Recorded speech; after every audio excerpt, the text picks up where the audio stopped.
All right, welcome everybody. Welcome to our sponsor, Ed Barsano, drinking smart water. Welcome everybody. Thank you for taking time out of your very busy schedule. We do really do appreciate the value of your time. We like to tell stories. We like to share the great news. And those of you who have been here are already part of the GoBabyTrade family. You're going to understand why we get so excited, and you're welcome to join us every week. The registration link that you used will get you registered for every week going forward. So with that, I'm going to share my screen and start some expectations. And Mr. Barsano, confirm that you can see my screen. I can see your screen. All right, excellent. So we're going to start with the big red letters. I'm not going to read it all. We'll send you a copy of it if you want, but the important part is what we talk about on this webinar. Actually, we're now going forward and going to call it a masterclass. So is for educational and informational purposes only. We're not providing any financial, tax, investment, legal, some marital advice, but take it for what it is. It is for your benefit. We've learned something. And when I say that, let me back up. My name is Edward Pereira. If you don't know me before, my very capable and very good friend and business partner, Mr. Attila Hevesi, is my co-host today, and our special guest is Ed Barsano. You're going to find out, if this is your first time hearing it, why we're so excited, because Mr. Barsano has created something that does not exist anywhere else in the world that literally changes your life. So listen up closely. So with that, the expectations are, I'm going to see if I can flip over this new screen. All right, give it a half a second to refresh. What can you expect? About a 45-minute deep dive into the automated trading platform and money management platform enhanced with AI agents. Again, it doesn't exist anywhere else on the planet. I challenge people. I'll give you $1,000 in Bitcoin if you can find a product and a platform that does what this does, because it doesn't exist. And that's my personal offer and guarantee. The system automates crypto trading and money management, does all the work for you 24/7, 365. Once it's set up, and you'll hear about how easy it is to set up, you just have to count the money because it literally prints, as Mr. Barsano calls it, free money. And we'll add some reference to that. You're going to get a chance to see what I call the $1 billion report that identifies optimal trading opportunities. Incredible information. Thank you again to Mr. Barsano. You'll see a live demonstration of two platforms. I'll show you a simulation that I started 4 months ago last week and how it's doing. You'll also get a chance to see Mr. Barsano's live trading system that has been working since he released it in April of 2001. Uh, your eyes, 2021. what did I say? Oh, you said '01. That's okay. Oh, okay. All right. So stock market, then 2021. You're correct. And get your calculators out because you're not going to see these numbers anywhere else but here. Lastly, why it represents the only true set it and forget it, literally 100% hands off, autonomous, does all the work for you, ever, ever, ever, only here. Thank you again to Mr. Barsano. With that, I'm going to turn it over to Attila to take us to the next phase, and then he'll introduce Mr. Barsano. Yeah, thank you, Edward. Great job in the initial stage of this. Thank you, everybody, for being here. You'll be glad you came if you're new. And for those of you joining us week after week, I'm sure you're getting pretty darn good at this by now because you hear everything over and over and it's just being cemented into your mind. And we're glad for that because conviction is good. So anyway, my background is purely, I've been in finance. I've been in the world of finance most of my life. But really, the best move I've ever made was 5 years ago, almost 5 years ago.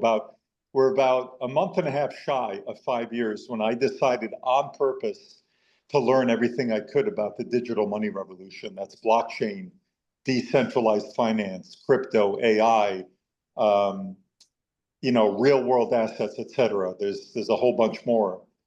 But I missed the internet revolution. And I promised myself there's no way I'm going to miss this because I saw the writing on the wall.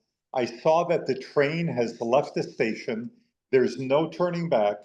And I also realized thankfully, knock on wood, I was attuned to the fact that disruptive technologies come around every, I don't know, 20, 30 years. And it's really important to recognize when they're here.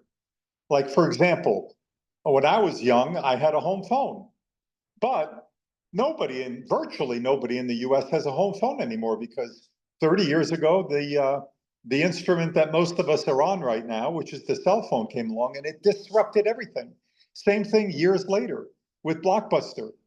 You know, I think somewhere there's one Blockbuster store remaining somewhere in the world, but they're all gone because of disruptive technology, streaming video. Same thing with Uber. Uber disrupted totally the taxi industry. Who takes a taxi anymore? Very few. In some cities, you're forced to, but mostly it's Uber and Lyft. But what I'm trying to say was I recognized and I saw that this is the biggest disruption of them all. And the reason for that is because what is it disrupting? It's disrupting the entire global financial system. There's nothing bigger than that. Okay, so, and then within that space, we have this opportunity with what Mr. Barsano created, which we're going to get into, which is just, it's almost overwhelming. It's just a joy to know this man. And it's, Edward and I considered ourselves very, very fortunate to be able to join forces with Mr. Barsano and get the word out, that this is even available. So what happened was a little story here about how this all came about and why all of you are here. Mr. Barsano, after getting out of the Navy, was hired a little time after, was one of the first 300 people hired by Microsoft as a programmer. And he did very well with them for about 9 years, retired a young man. And then he got into the stock market.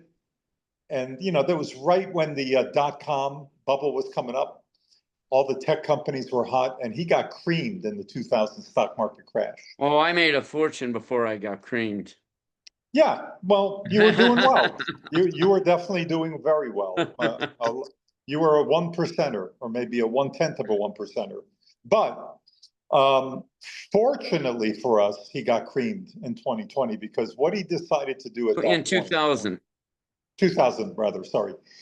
What he decided to do at that point is take things into his own hands and his own mind, and he developed the world's first fully autonomous robotic stock market trader. And he did this because he knew that the average person had virtually no shot at success in trading by themselves. The game was rigged. And he wanted to level the playing field. And he did that. He was very successful. He was selling them, onesies, twosies, and then he sold a bunch when he went to speak at different events. But then in 2012, he actually teamed up with a marketing company that helped him sell about $16 million worth of licenses over a couple of years, which was, that's a tremendous number. And you know how tough partnerships are. That didn't work out long term, so he went back to solo. And in 2019, he ended up selling out to a hedge fund that had previously purchased many, many licenses. Now, I met Ed back in 2012, right when he was starting that relationship with that marketing company. Somebody said to me, Attila, did you know that you could trade the stock market without you doing actually any of the trading? In fact, Attila, after you download this software that I found through this genius programmer, after you download it and set everything up, it doesn't even require any screen time. And I was like, what? How is that possible? So he showed me the system. He did a demo for me, introduced me to Mr. Barsano.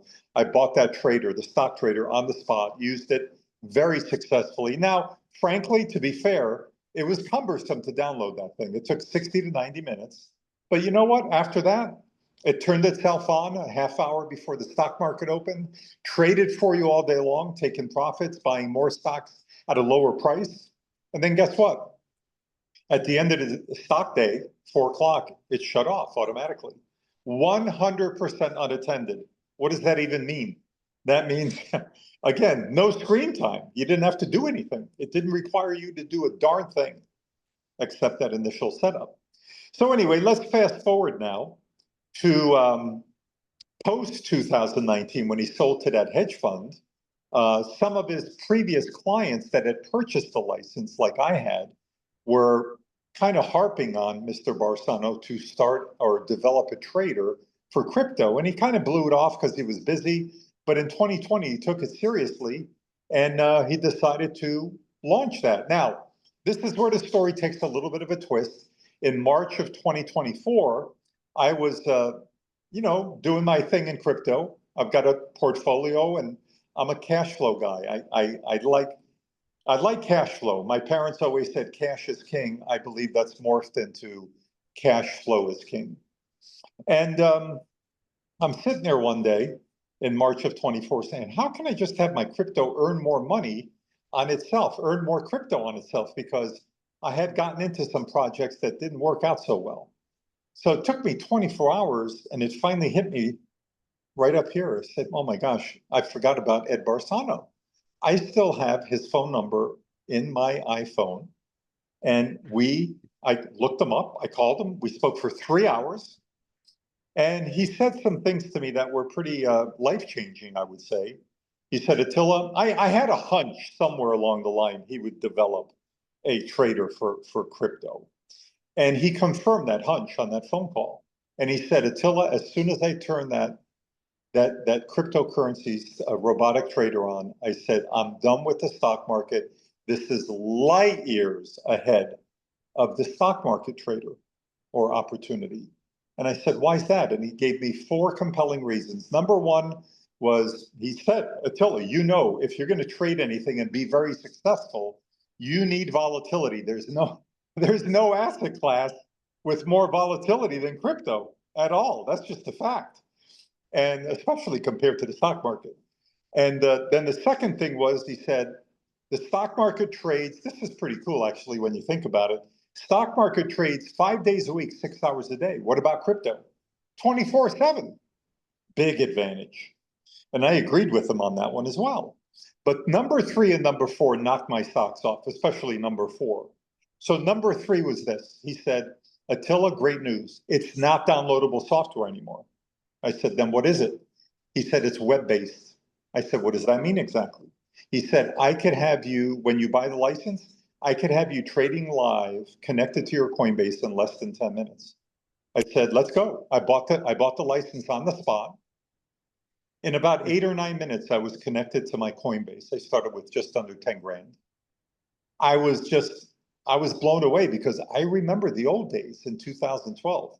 That was not going to happen back then. It took 60 to 90 minutes to get set up. And for the average person, that was a little rough around the edges. Here's number 4. And the reason you're going to appreciate number 4 is because it's all about safety and security. You see, my story is, this is a little embarrassing, but in the last 5 years, almost 5, I've lost quite a bit of money in this space, in various cash flow, blockchain and crypto cash flow projects. But why did I lose that money? Because I did not control my crypto. It was sitting at a third-party exchange or wallet. When things went south, I couldn't get to my funds. That's not good. He said to me, Ed said, look, I created an API connection. It connects right to your Coinbase or your Kraken account, and you control your money 100% of the time. I can't touch your funds if I wanted to. I said, Ed, that is genius. We absolutely got to get the word out on this because virtually nobody knows about this. So let's do some things. And actually, after that is when Edward and I connected with Crypto Casey. And by the way, just to reiterate, Edward and I are kind of the educational and the support arm for Crypto Casey. Just in case you're new and you wanted to know how Edward and I fit into this whole thing, okay? And then, so before I hand it back to Edward for a few moments, I wanted to just ask everybody to keep 2 things at the forefront of your mind. You heard Edward say, this is 100% set it and forget it. Please understand, we are as serious as a heart attack about that. There's no screen time. After you set it up and you've got your coins working, you're going to look at it every day probably just to see how much money you made. But you don't need to participate. You don't need to copy trade. You don't need to touch any buttons on your laptop. You don't need to change settings. It's set it and forget it. So take that literally. This is important. Number two, please understand clearly what this man has generated for everybody in the world. It's something that's not been done before. It's remarkable. He has leveled the playing field so that anybody, without being an accredited investor, without being knowledgeable at all about crypto or trading, you could actually make money in your sleep now with this technology.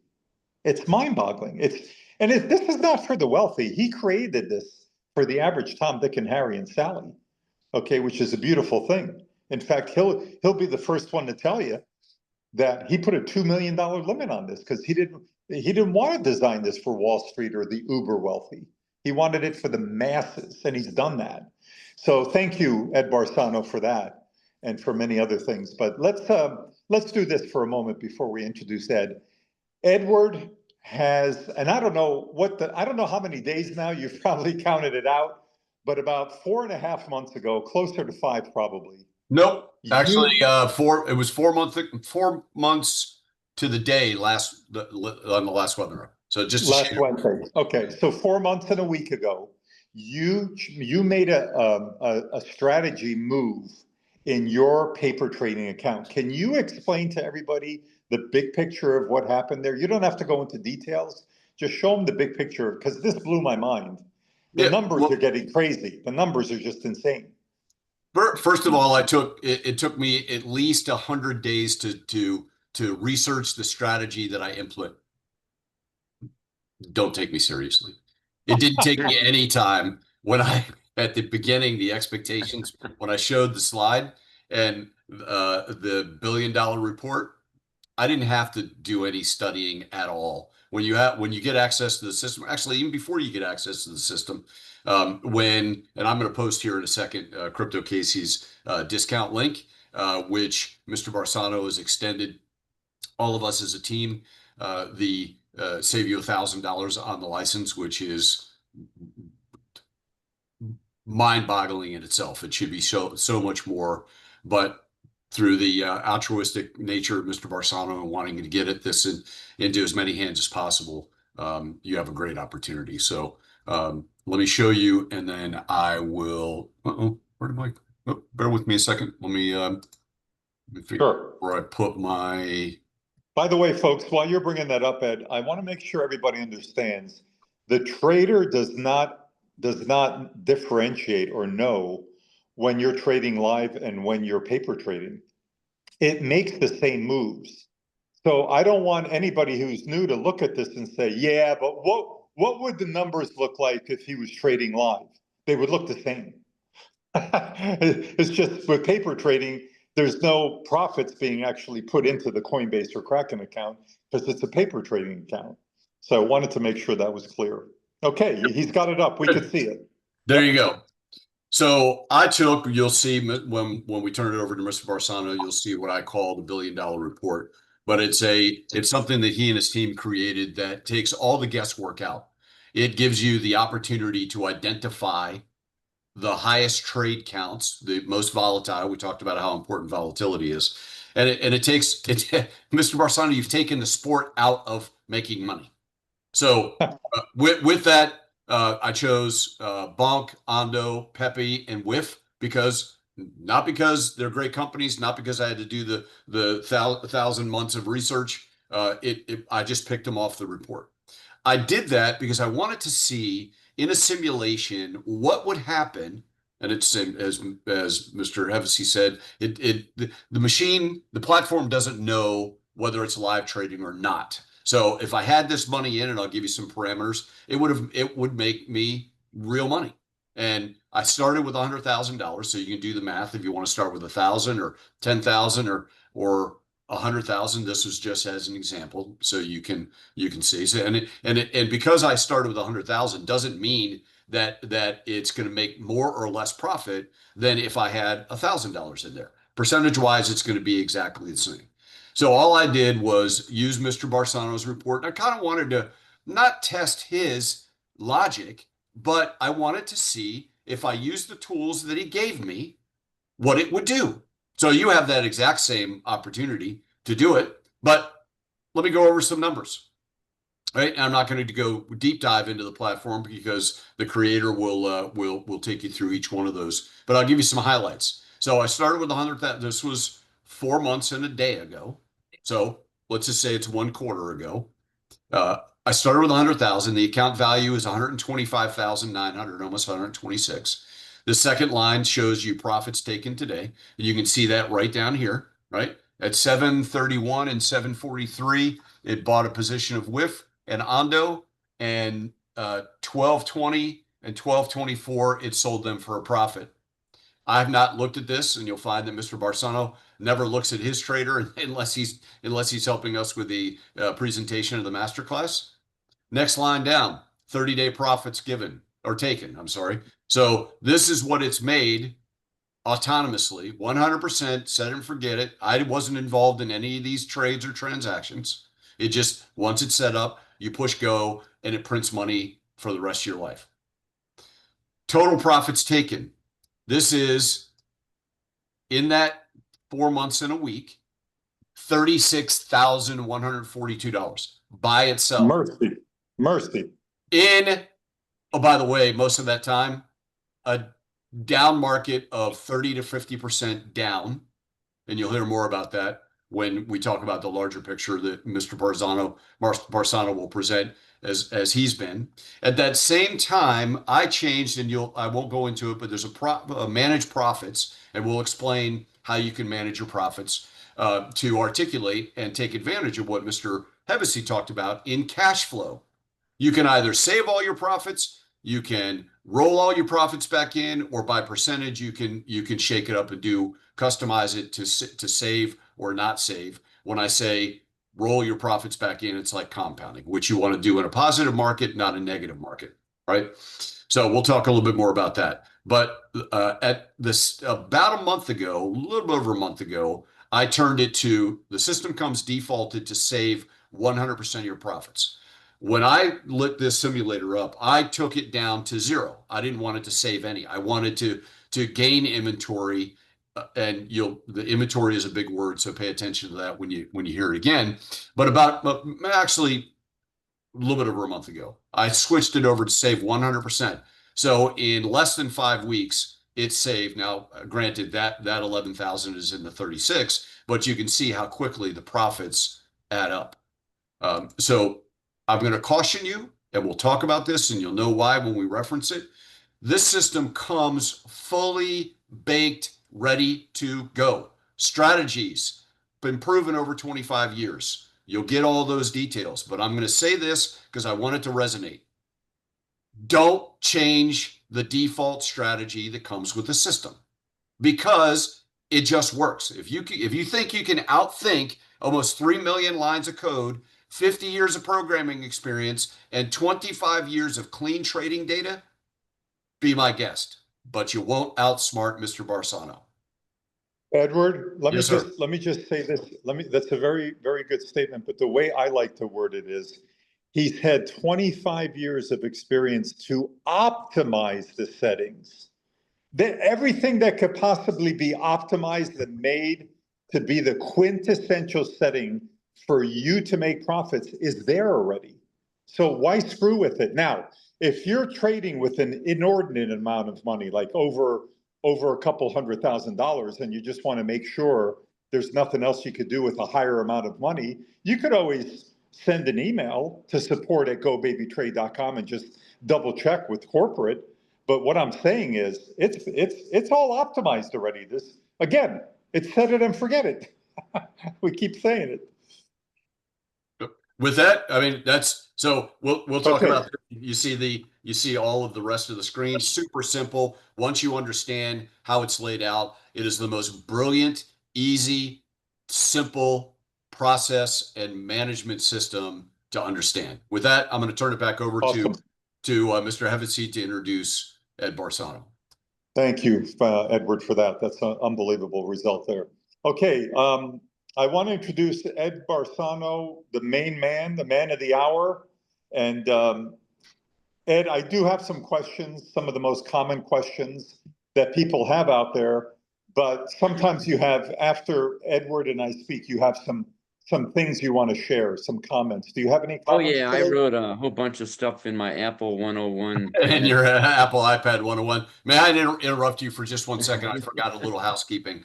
Yes. Those, as you see this, so the system and hear the understanding behind it. If you have questions, put them in the Q&A. It's very difficult for us to follow them in the chat. The chat is wide open, so there are people here that are brand new. There are people here that are in various stages of weeks and months of being part of the GoBabyTrade family. Feel free to discuss amongst yourselves. If you've got some hard questions, like what you've heard so far, what you're going to see, about to see, is truly earth-shattering because it doesn't exist anywhere else. I mean, we're making outlandish statements, but it's all factually based that you're not going to find anywhere else, and people have all kinds of questions. So please do that in the chat. If you have questions, don't hold on to them. When you see something you got a question about, drop it in the Q&A. And once we go through the presentation, we'll transition into questions and answers, and we'll try to get to everybody's questions. Okay, thank you. Ed Barsano, the floor is yours. Wow, that was a nice intro. 30 minutes of pre-intro stuff. Come on. Let me get in here. This will not be a 4-hour session. No, we're going to add a half hour to the 3 hours. Well, you did make a comment there. First off, I want to thank Crypto Casey for inviting me to speak to her audience. It's always a pleasure. I met Crypto Casey face to face one time, and she is just as intense in person as she is on the air. She's a pretty smart lady. Okay.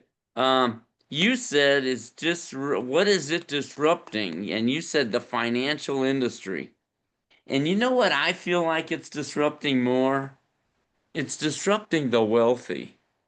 Because up to now, the whole financial system has been geared to make the rich richer and keep the little guy in his job. That's what it's all been about, all the way up to now. You can see it in all the investments that are out there. Put your money in a CD. Let it sit there for a year. You never make any money. It sits there for what, 5% a year? Throw it away. Garbage. Put your money in a bank. Gets no interest, or 1% or something useless number. While they loan your money out to do car loans, bank loans, home loans. It's like, well, not bank loans, but home loans, and they're loaning your money out. I mean, you get these credit card things in the mail. They try to get you to open up a credit card. And I always look, I can't help myself, to see what the interest rate they're charging you to borrow their money. Now, remember, you're giving your money to the bank and they're giving you nothing. Like you're a child or like a 3-year-old. Like, what are you, 3? You're going to hand your money to a bank and say, here, you can have this without any interest? Do you really go through life giving stuff away like that? But yet they're loaning it out and getting 30% a year interest on these credit cards. It's like, are you serious? So if you want to borrow money from them, they charge you an arm and a leg, but they really expect you to just do it, to just give them your money. And that's what millions of people do, and that's what we've been doing our whole lives. We don't even think about it. We just, oh, well, just deposit my check automatically. I mean, people got auto deposit from their job directly into the bank. Talk about free money. They're living at large over there, and they act like they own you, like they're the boss of you, and you're giving them all that. So, that's why I turn the tables on the market, and that's why I only allow $2 million per auto trader, is because I didn't create this for the wealthy. Yeah, Eddie Bar Sinister. Thanks, Luann. I am very sinister. When I know I'm being robbed, I become very sinister, yes. And that's why I automated the market. I wanted to take all the sport out of it. Really, it wasn't rocket science. At least, I mean, I don't know what everybody else was looking at. All I did was take the gambling out of the market. I don't know. It wasn't hard. It wasn't a matter of what did I do to make the auto trader make money. It's what did I do to make the auto trader not throw away your money? Because that was what everybody was doing. The first rule that I saw was people were using a thing called stop loss. And I'm like, what is that? Well, when the coin goes down this much, 3% from the time you bought it, sell it at a loss. You're actually taught that out there. It's all over the internet. It's in every training class for the stock market. Oh, you got to put a stop loss. You are going to be selling your coins and your stocks at a loss every other day. How do you make up for all that money you're throwing away? You know, I mean, I don't have a stop loss in this trader. As a matter of fact, it adds to losers. You know, it adds to positions going down because unless that coin's going to go out of business, they're just going to keep paying me for life. So I wrote a few notes down here. So one was to take all, you know, no more wealth, no more free ride for the rich. Now we're the rich. Now we get to take advantage of the market moves. You want to move that market up and down 3%, 5%, 20%? Be my guest. I'm going to, you know, what I call I'm actually working on an animation right now, and I think it's a cool one. You're gonna love this one. A regular toll booth. The toll booth industry, some of you may have heard me say this before. The toll booth industry is a multi-billion-dollar industry. I mean, you can Google that. I didn't make any of this up. Everything I say is readily available on the internet.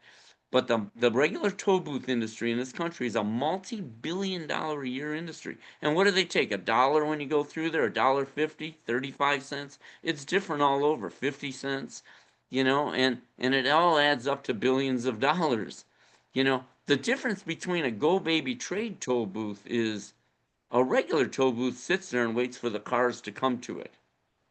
But our toll booth chases the cars down the highway. And they pay, and when they pay, when they go through the toll booth and pays, the toll booth jumps over the car and comes back and gets in front of it again. Keep paying me. Every time you want to keep going forward, you keep paying. And that's how the auto trader works. If you can envision that, that's what the robotic trader does. It makes them keep paying you. As Attila said, cash flow is king, not cash is king. And this is cash flow. Keep taking profits. Don't just sit on something and watch it go up and then watch it go down. And watch it go up and watch it go down. You're not making any money. You want to say when it goes up, take profit. Then when it goes down, buy more. Or if it goes up, take profit. And if it goes a little higher, buy more again. And if it wants to go higher, sell it again. That's the toll booths just keep piling on while the coin's going higher. We just keep taking more money. So our toll booth chases the car down the highway and doesn't let it get away. If it tries to go backwards, then the toll booth will sit right in front of it and add more toll booths. So when he tries to go forward again, he's got to keep paying again. So it's like we got the market trapped. And that's the cool thing about the whole robotic trader is we trap the coins and the stocks if you're doing the stock market. We trap the coin where it can't move without giving us money. And there is no crypto market. There is no stock market if they can't stop us. If they could stop me from doing what I'm doing, then there would be no stock market or no crypto market. Because once you do what I'm doing, it's evil. It's almost criminal. I almost feel like it. I don't even believe it should be legal. I don't even know, but nobody can stop me. Well, you see what's on the screen now. Here. Edward Barsinister and my smart water. You know, There you it's go. the drink. there's the evil, the good evil guy that's figured out a way to print free money. It's free money. Everybody thinks it's gambling, but I'll tell you, the whole market for the last 100 years has been designed to take the money from the public and give it to the wealthy. Right now, Donald Trump is sitting on $7 billion worth of crypto. Can you imagine that? And he's the puppet master. He's got 25 other multi-millionaires that he's released onto the crypto world, the regulation world, and said remove. He's saying he's getting them to, and they're all multi-millionaires because they're sitting on millions of dollars of crypto too.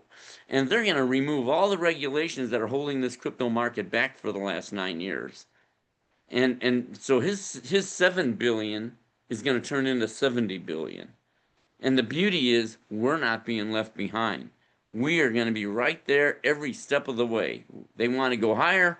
I'm the opposite of Hillary Clinton. She said, when they go low, we go high. I say baloney. When they go low, we go low. When they go high, we go high. I'll chase that coin wherever it wants to go. Just keep giving me money, baby. Free money even. I don't even see where the gamble is. I don't understand why people think it's gambling. I think the gamble is the fear in the public. This is, and I have my finger on the pulse here because people talk to me. I get phone calls. I mean, I get so many. I get more than 20 calls a day on this phone, and I talk to a lot of people. And I can tell you, when the market's going down, people panic, and they call me and say, Ed, should I stop my auto trader from buying more? And I'm like, no. The biggest money you're gonna make is what you bought at the bottom and sold as it goes up. The wealthy are loading up now like crazy. And understand this, they've got everybody looking at one coin. And everybody, now you guys aren't on the air, so nobody can hear you. I want everybody right now to say out loud, what coin do they have everybody looking at? Think of it yourself. What coin? Did you say Bitcoin? Uh-huh. Right. Because Bitcoin is over $100,000, and every time somebody sees it go up $1,000, they get excited. They go, "Wow, Bitcoin went up another $1,000." You do realize $1,000 on a $117,000 coin is less than 1%. The coins we trade move 3%, 8%, 20% in a day, up and down, up and down. The real money is in all these other coins. You can sit on Bitcoin, hold it as an heirloom, give it to your grandkids, so as soon as you die, they can dump it and go out and buy a new house or something, possibly. But I'm all about taking money today that you can live on in your life, where you can buy houses and cars and everything, where you're always selling. You're not buying something and watching it go up and down and you're really not making anything. You feel like you're making money because it went higher. Are you spending it? No. It's just sitting there. It's dead money, man. You might as well just write it down. You don't even have to own it. Just write it down on a piece of paper and pretend like you own it. It doesn't even mean anything if you can't spend it. What good is it? And then you're just watching it go up and down, as opposed to being able to sell a coin and watching it turn into cash, physical cash that you can go out and spend while your auto trader's still accumulating more and buying and selling. And this is a money machine. It's a 7-Eleven, and you've heard me say it before, it's a 7-Eleven without the bricks and mortar. You would not fill the shelves in a 7-Eleven and then lock the door and not sell the product. The whole idea is to turn inventory. And Edward mentioned the $1 billion report, the trading report that shows you the ones that move the most. If you were opening up a 7-Eleven, I've never opened a 7-Eleven, but I can tell you, if you're sitting down with an expert and you're going to sit down and open the 7-Eleven, and you're in the planning stage, and you're going to say, okay, what do I want to put on my shelf in my 7-Eleven? Well, he's going to bring up all the products that they have in stores. If iodine's on the list, it's going to be very low on the list. Nobody's going to 7-Eleven to buy iodine, okay? Or Lysol and stuff like that. They're going in there, yeah, or bleach, I mean, you're not going to see that stuff in 7-Eleven. You're going to see Monster drinks and Butterfingers and all this candy and cupcakes and just potato chips. You're going to see stuff that when people, and I do it, and you guys all, I've given you all an assignment here. Go to the store and just stand there or pretend like you're shopping. That's what I do. Walk around the 7-Eleven and look at what people are buying. And you're going to see what I'm talking about. It's fast-moving stuff. You're not going to find, if you go to a 7-Eleven, I doubt you're going to find anything like salt-free potato chips, You're not going to find stuff you find at Trader Joe's in a 7-Eleven. They want to find stuff that's everybody is just consuming. Coke, sodas and vodka, I guess. I don't know. I saw somebody buy 4 bottles of vodka the other day, so I guess they sell it. So anyways, I took and there's a lot of concepts that I talk about, and we're going to talk about all of them. I'm trying to maybe jump in the game a little. Can I share my screen a minute? Absolutely. What I like people to do is just understand how the trader works. We're going to go into it, and I'll go into the trader. But the concept is so critical, because if you understand the concept, then you'll know that it's free money for life. Okay? So I was presenting, I'm going to share my screen for a second. And Mr. Barsano, can I share with you that the first time, and it amazes me every time I see what you're going to show, how simple the concept is. Why is it so amazing? Is because everything, listen very closely, everything that you have been taught about the traditional finance system, anything that you went to school for, except for 2 and 2 really does make 4. Everything else that you've been Does taught, it? everything else that you've been taught is a scam to keep you broke and dumb about your money. You Period. hate to say it. You hate to say it like that. I'm glad you Well, said it and I didn't, because listen, I found that evil. you've heard me share many times. I come from a background where I spent 3+ decades inside the matrix that programs people to be broke. This is the opposite. Designed. This It, is, and you were absolutely right when you said before. The entire system is designed to get the rich richer and the poor poorer. That's why they call it a just over broke job. Period. So this is, wrap your brain around this. This is something that you were never ever taught, but when you see it, you'll go, "Oh my God, that's it's the most cool absolute thing common ever." sense. It's Right. absolute common sense. So I was teaching an AI class to a bunch of programmers in Raleigh, North Carolina, and I flew out there for free. That's what I do. I didn't ask. I don't want any money. Don't. I'm going to give you this class for free. And so I saw a whiteboard and I drew a picture of a bucket and a well. It didn't look as pretty as this. So, and I said a simple question. It wasn't a trick question. They, of course, people took it as a trick question, like there's got to be a gimmick. And I said, if the bucket goes from the top to the bottom and gets the water, and then goes back up and dumps it out, and then keeps repeating that, it can't go halfway down and go back up, because then there would be no water in the bucket. It's got to go all the way down, get the water, come all the way back up and dump it out.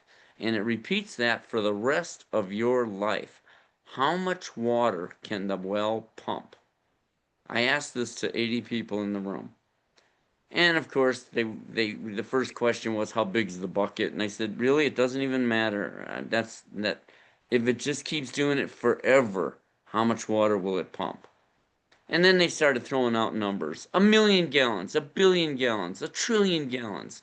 I said, oh, all right, so you accept the fact that if that bucket goes all the way down and gets the water and goes all the way back up and keeps dumping it out and it keeps repeating that forever, it's literally going to pump billions of gallons of water.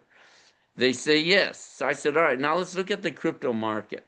What if the bucket doesn't have to go all the way down and it doesn't have to go all the way up? What if it just goes down a little and you buy, and then it goes up a little and you sell and you pump money and you just keep, and it doesn't have to go all the way down and it doesn't have to go all the way up. It just has to just go up and down. Now here, hold on to that loser, because it went it went down a little further, but now the action's down here. Wherever the action is where we are. Like I said about Hillary Clinton, you go low, I'll go low. You go high, I'll go high. I'm going to go wherever that price goes. And you're just going to, and I'm going to make it keep giving me money. Like I said about the toll booth, I'm going to just keep jumping in front of the car and make them have to keep paying me. There's no free ride here anymore. You want to move these coins, pay me, and just keep paying me. And when it does a big jump like that, all that inventory you were holding, that it went down, you just sold it all off at a profit, everything. So it's just keep pumping money forever, no matter on little bitty moves. So then I said to the audience, so how much money can that pump? And then I thought it was vintage. It was just so great. I love it. The room went silent and they're like, and then I heard one guy go, there's no way that could be real. There's no reason it can't be real. That just shows you there's something blocking in a human brain saying, because we've been bred, we've been trained, we've been groomed to not see the obvious. However, we do see it, and this is my dilemma. See, this is a therapy session for me. Everybody knows it. You guys are the therapists, and I'm the patient because I talk to the therapist, and he lets me get it off my chest because I've been watching this I've been automating this for 25 years now, and it amazes me how people don't see the obvious, and I've always wondered, how do you not see it? How can you not see it, especially when you're doing it every day of your life? We've been doing finance or what is it? Business. Stores. Yeah. What is it? Regular business, retail business. Buy, Business? sell, buy, sell, buy, sell. Yeah, this is how commerce works. That's how a 7-Eleven works. They buy something at one price and they put it on a shelf and they sell it at a higher price. This isn't rocket science. I didn't invent this. I'm not the genius. If I'm a genius, it's because I just saw corruption a mile away and other people didn't see the corruption. Maybe they didn't look at it long enough or think about it. But I thought about it a lot. I was always, when I was younger, I remember we lived across the street from a Texaco gas station, and my older brother, he got a job in that gas station, and I was hanging out in the gas station. I remember I was in 6th or 7th grade, and I picked up a Farmer's Almanac, and I was looking at that, and I'm like, they can predict the weather based on history, based on patterns. I mean, it blew my mind. It really got my brain thinking, and I'm like, I mean, they can actually tell you with phenomenal accuracy how many people will die in car accidents over the Labor Day weekend. That amazed me. I remember one year they said 500 people will die in over the Labor Day weekend in accidents. And then the answer came back at 503. I'm like, what? They made that prediction before the weekend, before the Labor Day weekend, and they actually said 500 people were going to die, and 503 died. I'm like, how do you do this? History, patterns, AI. I mean, I've got all that built into the Auto Trader. I mean, man, this is stuff. This is a joke. It's all so predictable, and it's been around for 100 years. AI came out in 1955. Of course, you would have needed to have a computer as big as a building, to do it. I've been doing AI since 1989, and that's built into my traders, into the Auto Traders, so they can literally tell me with 98% accuracy, minute by minute, if a coin's going to go higher or lower, which is, and again, not rocket science. It's been around for a long time. I've been programming, I hate to say it, 50 years. Started in 74, so I got lucky. I went in the Navy and they put me in data processing. And I never looked back, and it's only gotten better and better and better and better. Computers are amazing, what you can do with a computer. Okay, so this is just reality. Once you get this, you realize that it's just free money, and nobody can dispute that either. And I feel it feels weird running an auto trader, that when it cranks out money like that and for life, and you don't have to do anything. It almost seems like it should be illegal. I don't know, it seems crazy. But I'm not violating any laws. You put product on a shelf and you sell it at a higher price. It's not one of those things where this misinformation out there is, so you don't want to, number one, you don't want to use a stop loss, because the biggest money you're going to make is what you bought at the bottom. Because when that coin jumps up, a big 18% jump like that, you're going to sell all that inventory you bought on the way down off. Don't worry about it if you're sitting on it up here. Some people will say, well, you're tying up all good money. oh, that's sitting up there while the action is down here. What about all that dead money up there? It's dead anyways. It's dead while I'm up there even. Because while I'm up there, I'm reserving enough money to trade down here. So I've got money down here that I'm not even using yet because the coin's up here. So you're always gonna have dead money if you want to put it that way. If you don't have dead money, then you're a buy and holder. Then you're saying go all in and gamble because it's dead money if you buy it up there and the coin goes down here and you're all in up here. Dead money, I'll tell you what dead money is, throwing silver dollars in a drawer. So you got a silver dollar and it goes up and down on 2% moves every other day. I mean, I can take a quick glance. Let me take a quick glance here. It'll only take me a second right here. I got a screen here that shows me what silver's at today. And then you go down, down, down. There it is. Ah, how do you like that? Today, silver's at 33.83, and it's down today. You know how much it's down? 2.39%. Thank you. Because if I'm running an auto trader trading silver, I'm adding on 2% drops. It's down 2.39%. Thanks a lot. So I'll buy more on that drop. Tomorrow it'll be up 3%. Boom, sell it and sell it. Turning inventory instead of leaving silver sitting in a drawer, watching the price of silver go up and down, up and down. And what are you holding it for? In the hopes that it's going to go to some all-time new high? Fine, it's at $33.80 right now. Is that, you call that an all-time high? Who cares? It's not like it went to 3,000. It's literally, you're gonna make 10 times more, or maybe 1,000 times more by trading the coin, not just sitting on it. So you can get an auto trader and trade SLV and just on 2% moves and watch your auto trader grind money out of the market multiple times a week. Now, cryptos try multiple times a day. Cryptos are way faster, way better. So do you want me to go into my auto trader? Yeah. Okay. Let me get this picture out of the way. By the way, Ed, did you just say, excuse me, did you just say you've been programming since 1974? Yeah. Well, then you've been programming 51 years. Oh, thanks. Thanks a lot for you. No, I mean, we used to laugh at Microsoft. I mean, the job was intensely hard. I cried in 8.5 years. Don't think I didn't cry many times. The pressure was unbearable. But when you're making over $1 million a year, you bear the pressure. You just do it. And it's up to each individual though that who everybody wasn't working that hard. All right. A lot of people were content with just getting by and having their job, but we were, those of us who wanted to deliver the goods. I was always in new design. I was never on like maintenance programming or support. Right. I'm not putting down any of those fields, but new design is a little bit different. You're under the gun. It's like you're going to deliver this product that's literally impossible to do in the first place, and you're going to do it in 6 months. It's like, whoa, all right.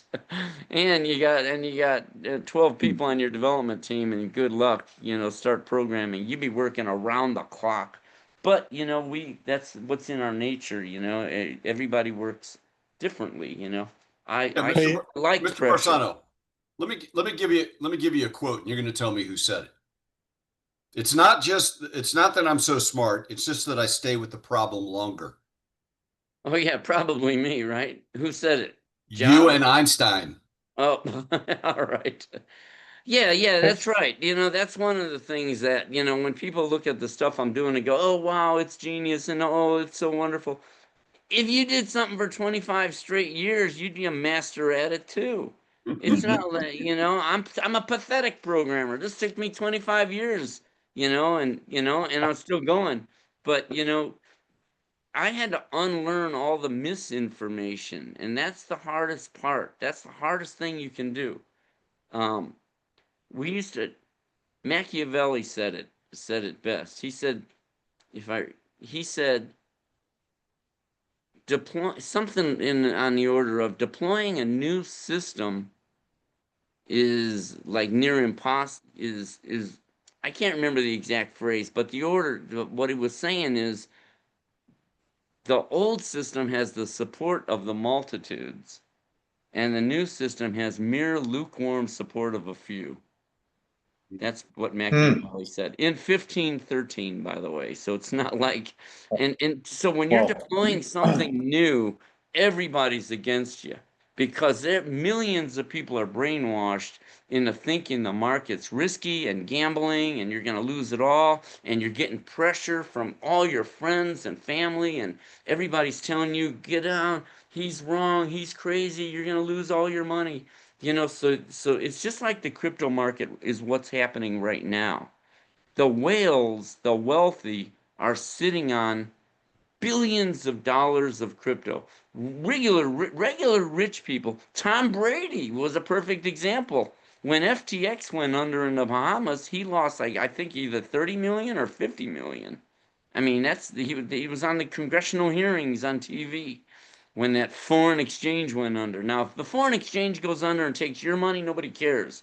But when it takes the rich people's money, we got to have congressional hearings and get to the bottom of this, but nobody cares when you get hacked, right?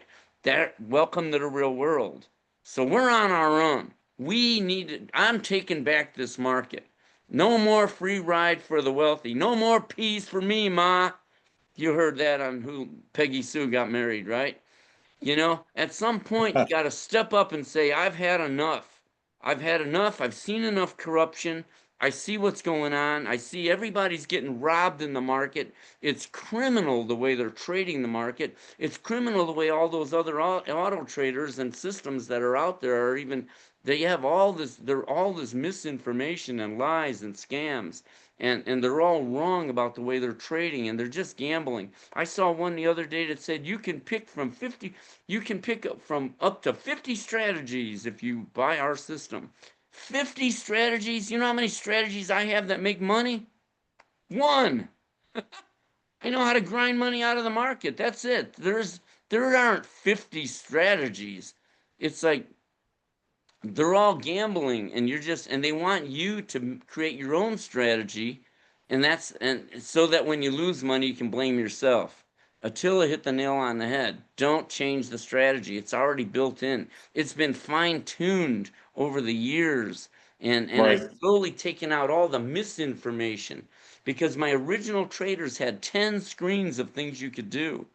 And I always called it, what did I always say, Attila? 10 screens. Regarding what?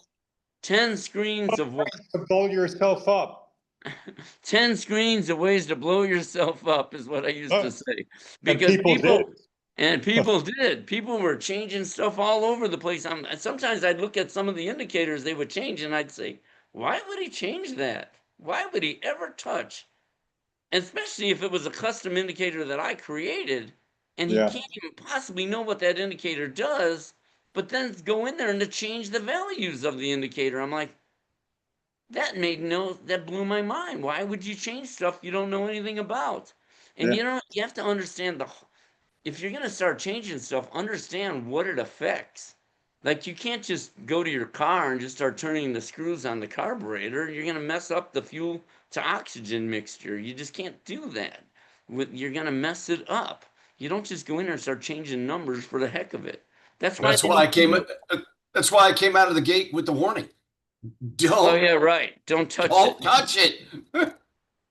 Okay, so why did I do it? I got hammered. All right, a quick story real fast. I left Microsoft in 95. I was 39 years old. I had millions of dollars. I figure I'm done with the planet, right? Because why are we all working? For the money. And Microsoft wasn't a cakewalk. It's not like I was going in or eating cake every day, having a ball. I was working like a dog the whole time. And if anybody is on here that knows me from back then, they know I was a spark plug back then. I'm laid back now. I'm so different now, man. Back then, man, I was wired. And I'll tell you, so I thought it was just about the money, so I quit. And then I was retired for 5 years. You can't, and any of you who are retired, have retired, then you know what I'm talking about. Boring. There's no fun in being retired. The first couple years was fun. The whole idea of, wow, I don't have to go to work, But then after a couple of years, like, wow, I'm not even doing anything. I'm not doing, I'm not, I'm not exercising my brain. I'm not doing anything. I mean, I'm just, what am I doing on this planet? Sitting around doing nothing. That's not fun. So then the 2000 market crash hit in 2000, and 60% of my wealth vaporized. 22 million turned into 10 million. And it was all on paper anyways. Who cares, right? It's not like I was out there spending it. It didn't mean anything. But it did mean one thing, that they robbed me. And nobody likes to get robbed. You don't even want to give somebody $1 in a store. Or how about you give somebody a $20 bill in the store to pay for something and he gives you change for a 10? That's happened to everybody, right? It's happened to me a few times. Then you got to have it out with them and explain, look, I just came from a cash machine and I know I didn't have anything in my wallet but 20s. So you can't tell me I gave you a 10. Where did I get it? So I know I gave you a 20. You can say I gave you a 10, but I know you're robbing me, right? Nobody likes to get robbed, even for a few bucks, So when, so I felt like, I got robbed.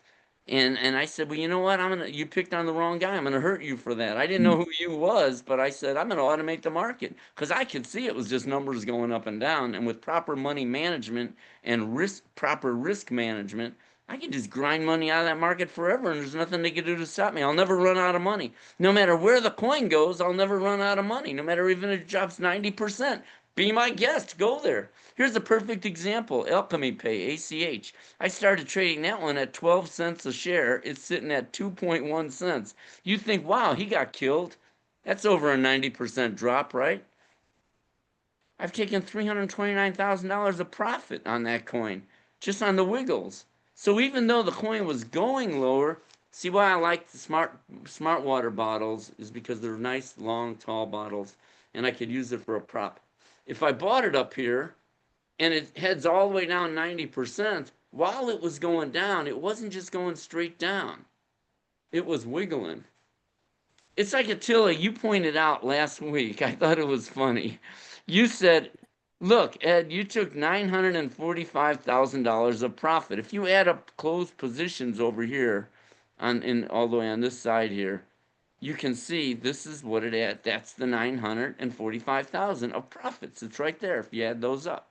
So you said you took that much, and I said no, I didn't. And you said, what are you talking about? You didn't. I said, you said it shows it right there. I said, yeah, I didn't take 945,000. You said, well, then what's that number? I said, well, that number is correct, but what I took was over here in my filled orders. I took $154. I took $335. I took $173. When you asked me about that, here's where we were. Let me look. This is funny. It was, I get a kick out of it because it was on July 10th. I said, I took $20. I took $34. I took $13. And then my creme de la creme was this one. I took $1.59. Because the auto trader, when you add up all this little money, that's what that 945,000 is what it added up to. Now that's why, and that tells you, and when you hear that, a lot of people, I get emails literally at least, I used to say every day, but maybe it's actually becoming a little bit less than maybe every other day now. How do I, especially new clients, how do I make my auto trader invest more money per trade? You're basically, what you're saying is, I'm not happy with this $1.59 or that $14 or whatever the market wants to give me, $254, or the $20. You're not happy with those numbers, but those are the numbers that add up to 100% a year. If you're running a 7-Eleven, you can't say, I want to make $50 a bottle on ketchup.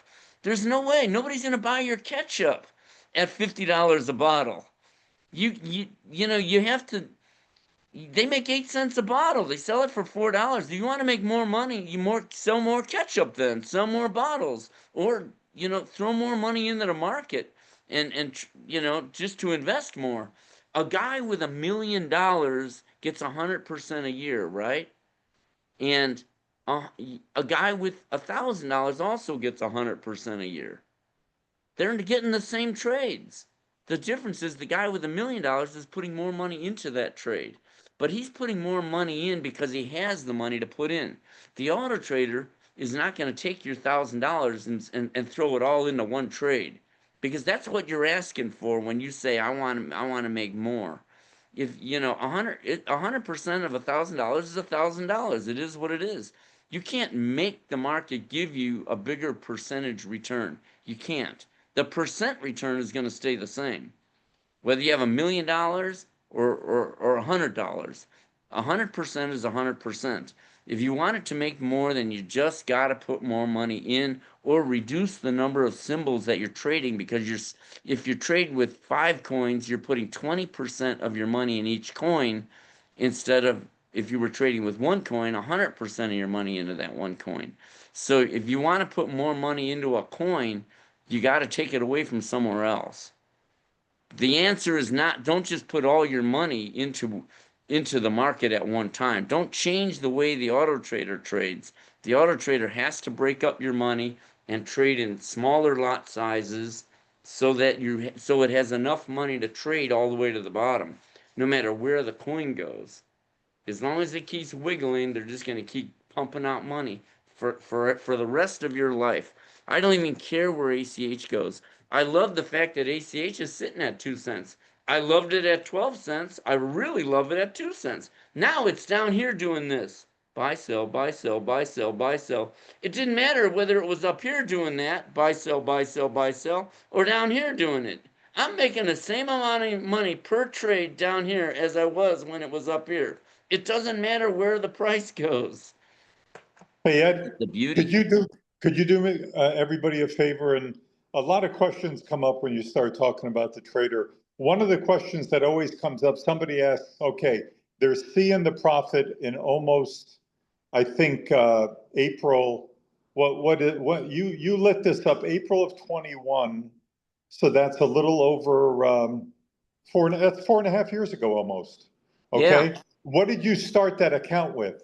200. Okay, Started all my 200,000. traders with 200,000. The first year, it was that 200 went down a lot, but then the profits, people started calling me up in January of 23, which is 1 year later. Okay. 1 year and a month later, they start calling me saying, "Hey, Ed, look at my profits taken." And then I looked at theirs, and then I looked at mine, and we noticed something that happened. The closed positions P&L, the profit we took off the table, overtook the open positions that were negative. So even though the coin went lower, the profits we kept taking overtook what we were negative on. So we went positive. That was the first time in that first year, because the market just went straight down that first year. It was like, wow, am I the unluckiest guy in the world? I released an auto trader to the public and the market started crashing. You know why the market started crashing, by the way?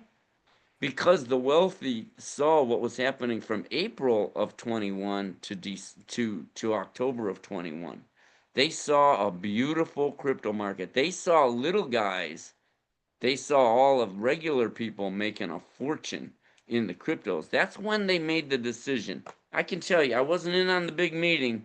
You know, just like in the 2008 housing thing, the bank bubble baloney. You know when they did that meeting? On the weekend. You know, it's like, oh, wow, they're looking at all this stuff on a weekend. So they opened the market down on Monday morning and wiped everybody out, right, with the bank stocks. They pushed the bank stocks down to $1, and what happened? What did the public do? They sold out. And who do you think bought? Remember, when you're selling a coin, who's on the buy side of that coin? And if you're dumping everything you own and somebody's buying all of it, the rich are buying it all. They're loading up at the bottom because they know they're going to turn this into the mother of all paydays. There's never going to be a bigger payday than you're going to see in this crypto market. In all the other bubbles that we ever had, the 2000 crash when they pushed all the tech stocks down to nothing and then rocketed them all up to new highs. Microsoft was at 30, now it's at about 500. The bank stocks in the 2008 crash, they went down to $1 all the little people, all the people in their JOBs, they sold out, panicked, and got out. And then the wealthy loaded up at $1. Then they rocketed those bank stocks to $50 a share. Now I'm watching them do the same thing with the cryptos. They keep pushing it lower, lower, lower. And I can tell you, I have my finger on the pulse here because I talk to a lot of people, and a lot of people that don't own GoBabyTrade are dumping their coins like crazy. And I'm like, man, you are selling at the bottom, man. And people call me. People call me when the market, when we have big down days. Like the last couple of days, we've had this beautiful down market, 4.71. Just last week, these numbers were all the opposite. They were going up, up, up. Now they're going down, down, down. Okay, good. We sold it all while it was going up, and we're buying it all back while it's going down. How beautiful is that? And Ed, can you touch on the buy or the sells that use AI versus the ones that don't use AI, what that looks like? well, here we have added to declining position. That means it added to a position while it was going negative, while it was going down. And here it calls AI and asks, do you think AI, the software rules, the software says, I'm going to buy this coin because it's going lower. Then the AI gets called, and if the AI says it thinks it's gonna go lower, like over 95% confident that it's gonna go lower, then the software will hold off on buying it and it'll let it go lower. You can see on here's one where the AI did get involved and it said, hold on, don't do it yet. It's gonna go lower. And it's the same thing with here's a whole bunch, on this one day here. All three of these different coins say the same thing. AI going lower. AI is saying these three coins are going lower. So you could tell at that time between 12:46 and 1:57 in the morning, in the morning while we're all sleeping, the market started crashing. And then the AI saw that and said, "Hold on, don't buy it yet. It's going lower. Let it go lower." And the software let it go lower before it jumps in and buys it. And you can see there's some buys or some, like when you're taking profits. Let's see.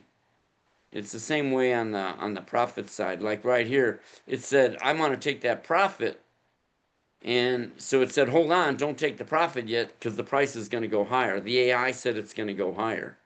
And you can see it took $84. And then on the one above it, the AI didn't say it's going to go higher. So the software took the $55. It didn't say, hold on to that, it's going to go higher. So, generally you make more if the AI, if you hold it while it's going higher, but I don't want to hold it if it's not going to go higher. If the AI says it's going to go higher, fine. The auto trader will wait and take the profit. Otherwise, it'll take it right away. So, and the AI, that's the beauty of the way I architected this system over the years is you can't, this is the thing. Because all the auto traders run on my servers, that's a beautiful ecosystem, a beautiful intranet where the software is running like the ever-ready bunny rabbit. Just flying. All it's looking for is give me money, give me money, give me money. It doesn't have to do any of the legwork. It doesn't have to worry about data feeds. It doesn't have to worry about the AI. All that stuff is external programs that are also running on the servers. And they're just feeding it through DDE, Dynamic Data Exchange. That means through memory. It doesn't have to go to the hard drive. It doesn't have to, writing to screens is expensive CPU-wise. And also reading and writing from hard drives, from physical disks, is expensive. But dynamic data exchange, direct memory, is instantaneous. And so it's talking to all these programs through DDE. So the auto trader is just literally flying, man. We got all this power, and what do people do with their computers? With all the power, like this laptop, we put a man on the moon in 1969 with no computer. If they had a computer, it would have been bigger than the lunar module. It would have had to be bigger. The computer would have been bigger. Now we got laptops with 1,000 times more horsepower than they had back then. And what do we do with it? Check our email, look for likes on Facebook. I think it's funny, but I What a use waste. the computer for all that it's worth. I've got racks and racks of servers, and I add new servers every month. I keep adding more servers. You know, I mean, you can't have enough horsepower. I mean, I'm just having a ball. I'll do this till I die, and nothing anybody can do to stop me.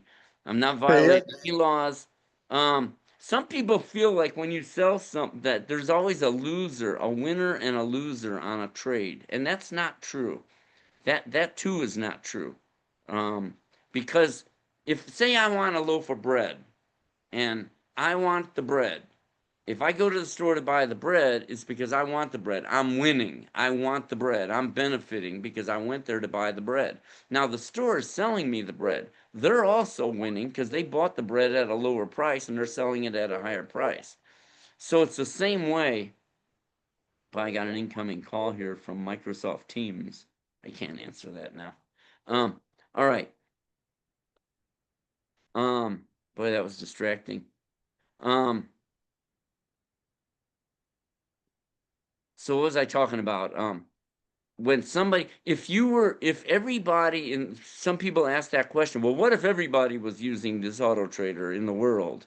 That's not possible because 99.9% of society is still brainwashed into thinking that this isn't even possible, even though then I guess maybe that's why they don't have water in some countries. Maybe they don't believe in a well. Dig a well. There's your water. Okay, maybe they don't believe that if you keep pumping water, you'll actually keep lowering the bucket, you'll get water. I don't know. Actually, I don't know anything about how all that physical stuff works. I don't know how they do it all. I think it's a miracle that we have paved roads and electricity, to be honest. I mean, we're living in paradise. It's like I don't know how to create electricity. I don't even know how to pave a road. So anyways, but if we were, let's just say we all were running auto traders, then if my auto trader is buying, why? Because from my last buy, maybe at a higher price, and the price went down 3%, and now I want to buy more. I'm benefiting. I'm buying something that I want to buy. Now, if the guy that is selling me that coin is using an auto trader also, it's because he bought it at a lower price and he's selling at the higher price. He's taking profit. So everybody wins on both sides of the transaction. Now, see, this is where the wealthy don't like it. They don't want everybody winning. They want to win and they want all of the rest of the population to lose. They want everybody losing and they win. So that's why we have these crashes in the market and everything, because they want to load up at the bottom. And this is going to be the mother of all paydays. You miss this one, you'll work till you I die, agree. because I don't even know what's coming. I agree with you. It's going to be some payday. Hey, Ed, Yeah, I don't even know what the next big thing would be other than crypto. Right now, crypto is going to be the mother of all it's going to paydays. be AI. It's going to be AI for sure. Yeah, but Yeah, you got to know what companies to invest in and all that. That yeah, you're yeah. talking 15 years away for that. They're already running to the Do, end of where they can go with the realistic stuff, and now we're do, starting to get into the delusional stuff of what they could do with AI, and that's 15 years away. do me a favor, Ed, before we get into the Q&A, because people do have questions queued up already, good ones. Do me a favor and just show everybody that $1 billion report that Edward touched on Okay. earlier. This Can is I show you one thing real fast? yeah, sure. Here's something that I always tell, that I always mention, that you never want, everything in this auto trader is built on real world stuff, okay? Like when I go to a store, I right away look for the employees to see what are they doing. Are they filling the shelves? What are they doing? And also I look for empty shelves in the store. Now a good store would never have an empty shelf. Because if you have an empty shelf, that means people are walking by, not buying anything. They could be right there for sale. You could literally put anything on a shelf, and 1,000 people walk by, they're gonna buy it. They're gonna buy it. So you should never have empty shelves. If there's an empty shelf, it's because the owner of the store isn't looking, because the employees maybe don't care if there's an empty shelf. So the other day I was out shopping with my wife, and she said, "You're falling behind," because I had the cart right? Because that's all I do is I push the cart. I used to people watch. Now I shelf watch and employee watch. I like to see what are they doing in there, to make the store more profitable. And she said, "You're falling behind." And I said, "Well, hold on. You know why I was falling behind? I was taking pictures of the empty shelves." See this? I mean, this should not be there. All right. I mean, this kind of stuff is what destroys my brain. I only put 3 of the pictures. There's one. There's another one. That's a sin. That is a sin. You go to a Trader Joe's, you don't see empty shelves like this. That's crazy. You don't see this. I mean, and that kind of stuff just messes with my head because I watch the employees in like Trader Joe's. The store is super crowded. The aisles are narrow, and people are coming from both sides with their carts coming in both directions. And what's going on in the middle of the aisle? On top of all that, you got an employee there filling the shelf because we're emptying the shelves.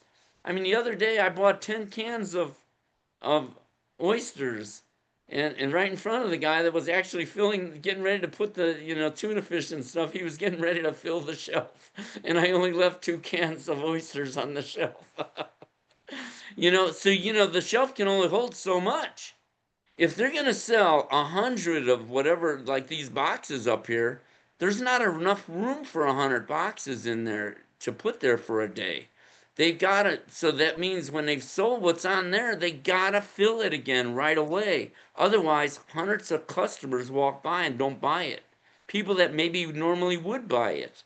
See, and it's the same way with the auto trader. When I give you these examples, I'm really talking about the auto trader. You always have inventory. Inventory is good. And the lowest price I could buy inventory at, the better. So when people call and say, "Hey, Ed, the market's going down. Should I stop my auto trader from buying?" Because you can uncheck that feature to tell it, "Don't buy. Stop buying." When the market's crashing. But I wouldn't do that because the biggest money you're going to make is what you bought at the bottom and sold it at a higher price. So, Right. so I'm Yep. going to go back and share. Good point. It's like, where am I at here? Did I share that again? You're going to the highest trade counts. All right. Oh, you want to see the highest trade count. All right, here's the $1 billion report here. Right. Right. This report, and I keep advancing it, making it better and better. Like this left column shows you the coins. And if you're interested in what does that coin do, you can see the type of coin. It's a utility. That means they have a real product. They're really making money, as opposed to a meme coin, which might be considered a joke coin or whatever. Some meme coins start out as jokes, but then they actually start delivering stuff. And then you got NFTs. You can see that. And if you're interested in what does the company do, you can just click it like L3 here. Just click it, that link. It'll take you right to their webpage and show you what it is they do. What is their product? What do they what is their, you don't have to go to the internet to find out what they are. You don't have to go searching the internet, I should say. You can just click on those links and it shows you what they are. I got that from ChatGPT, by the way. I just dumped in all the symbol names and it came back and it told me the websites, which is so cool. That's great. ChatGPT, hey, I'll give credit where credit is due. I didn't have to go through looking for each one individually. I just told ChatGPT, give me a list. It gave me a spreadsheet with all the IP or the URLs for each coin. So that's cool. The other thing the powerful thing about the trader is, let me get this out of the way. If I could hide this menu, hide floating meeting controls. All right. This shows the coin, it orders it. The numbers are on the left and how many trades, profitable closed trades it did last year. If you were running that symbol last year, that's how many trades you would have got. Closed profitable trades. And then I said, well, how many is that on an average, monthly average? So some people can sort it by monthly and just say, give me the ones with the biggest. I'm actually running an auto trader right now. I just turned it on a couple days ago, just for the heck of it. I threw 200,000 in it, Actually, I'm going to put the 200,000 in today because I couldn't transfer it because I had the allow list feature turned on, security feature that stopped Yeah. transfers for 48 hours. Right. So I populated it with $5,000 to start today. Later today, I'll move the whole 200,000 in. But I'm trading these 5 coins now. I mean, you can do. You see, Edward, you grabbed those other coins: Bonk, Ondo, Pepe, Wiz, Sui. Yeah, and they were the reason why I did is when I started the trader server 4 months ago, they were in the top 10. Right.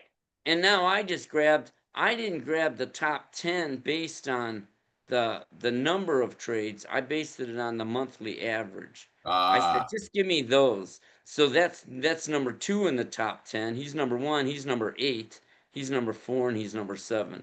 So I just, without knowing what these companies do, I don't even care. All I said is, because all I care about is turning inventory. I don't care if you don't like Butterfingers. If you're running a 7-Eleven, people buy Butterfingers. Sell them. You don't have to like every product you're selling in a store unless there's got a religious reason why you're not selling it. But you normally you're selling it because people want to. You sell a lot of it. Monster drinks. I don't drink those, but if I owned a 7-Eleven, I'd do what all the 7-Elevens are doing, filling up those coolers full of Monster drinks. Go there and look and ask yourself, why do they sell these things? It's because they're turning inventory. They're doing what we've been doing for thousands of years. But when it comes to the stock market or the crypto market, people feel like they have to gamble. For some reason, they throw away all the logic that they knew how to run businesses, and then they forget, and then they start thinking they're in Las Vegas when it comes to the stock market or the crypto market. And I say, no, you're not in Las Vegas. You're running the same business as a 7-Eleven, but without the bricks and mortar. You don't have to order product, have it delivered. You don't have to stock the shelves, figure out how much it all costs. Put the scanners on it or whatever, and have a cash register there, and all that work. And we're doing the exact same business, and we're turning inventory without having to have a store. It's a beautiful business, and it shows you each month how many trades, closed trades, each coin would have done or did in each of those months from November, December, January, February, March, April, May, and June. Now we haven't put out the July report yet. We'll do that after August 1st, the next report. So this is from July 1st, or this is released on July 1st with up to June's stats. I discount these 2 columns the last 2 months because something happened. When they did the crypto summit at the White House with the 25 multimillionaire crypto holders that Trump has unleashed onto the regulation world and said, remove all the regulations, that immediately told the whales or the wealthy that this is going to be a guaranteed big money thing. We are going to get rich. These coins are going to rocket. These coins are going to go up 20 times, 2,000%. We are going to make a fortune. That's what that told all the wealthy. So what do they have to do? What does the wealthy want to do if they want to get richer? They want to buy millions of dollars worth of crypto, right? Well, how do you buy millions of dollars worth of crypto unless you can get the little guy to sell millions of dollars worth of crypto? Because where's it coming from? If you want to buy, somebody's got to sell it. And they don't want to buy it at top dollar prices, because if they want to lower the prices way down and scare the little guy into selling. And it works because all the little guys, and I call myself a little guy, I'm just a regular, I'm talking about regular people that have peer pressure, friends and family telling them, that coin's going lower, get out, you're going to lose everything. How many of you, or can you imagine how many people got talked out of holding the 20 Bitcoin that they owned 10 years ago and dumped it while it was real low, when they could have been multimillionaires today? But they got talked out of holding it because of the peer pressure. And you can test me on this. Anywhere you go and talk about crypto, like I always say, I'll go into a Quest Diagnostics, that blood work place, and the whole room is silent, and I'll go in there and nobody's talking. I'll say, hey, who wants to talk crypto? I throw it right out there just to take a survey. I want to see how they react. Sometimes a few people will come over and walk over and want to talk about it, but most of the time they'll either all start looking away. I watch them looking at the ceiling because I'm looking around at everybody to see what the reaction is, and I'm watching the people. Three people in the whole room are looking at me. All the rest are looking at the floor, the ceiling, the walls. It's funny. Or their cell phones, they're just staring at their phone.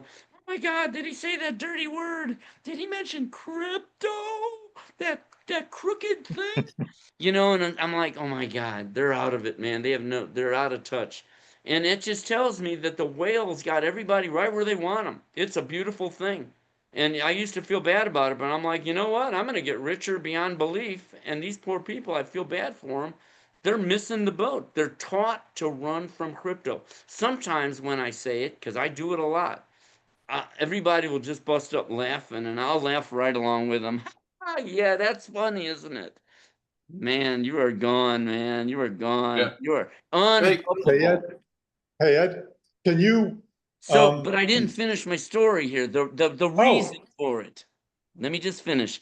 The sure, reason for it, if you don't mind. The sure. reason they want everybody out is because they want the whales are loading up at the bottom. So what's happening here in these last 2 months, May and June, the market's been dropping. Have you watched the crypto market going down, down, down? Because the whales are loading up at the bottom. They're loading up like crazy. And the little guys, like I said, I get phone calls all the time. Should I stop my auto trader from buying because the market's going down? I'm like, no, I wouldn't be stopping. The biggest money you're going to make is what you're loading up with at the bottom, because you're going to sell all that inventory off. And we've already had examples of that so many times where a coin will jump 150% up within 1 or 2 days. Alchemy Pages last January did that on January 27th. It went from 2.2 cents to 5.6 cents in 4 days. And all that inventory that I was sitting on that I bought at under 5.6 cents all sold off profitably. What a beautiful day. What a beautiful week that was. And so I ignore these last 2 months where the numbers are declining, where they're low. Don't worry about it. I'm looking at this. 230 trades that month, profitable trades. There's 55, but again, that was another, if you look down the line, just about, they're all lower on that month. So I kind of discount that month. And then you start getting back to normal. Look at the size of how many trades that is. SPA. And look what number it is. Number one on the highest trade count. If I sort this by number of trades for the year, SPA is number one. So a lot of people are trading these coins. You're trading inventory that moves a lot. Okay? That's what it's all about. Turning inventory.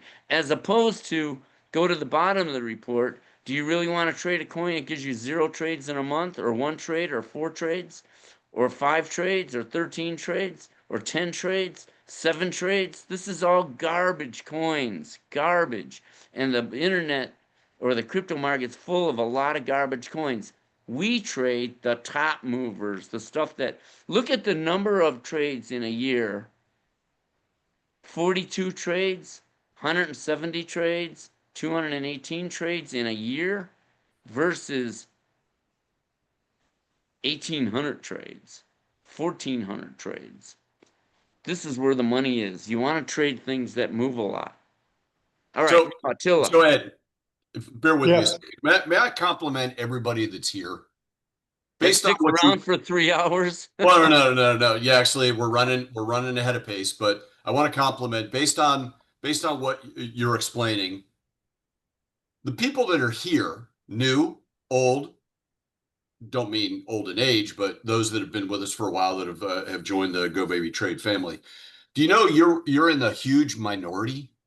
Did you know Big time. that only 17% of people in the US know anything about crypto because of what Mr. Barsano said? Because it goes back to the programming, right? You're never taught this, or you're told that it's wrong instead of looking at the logic and applying the logic.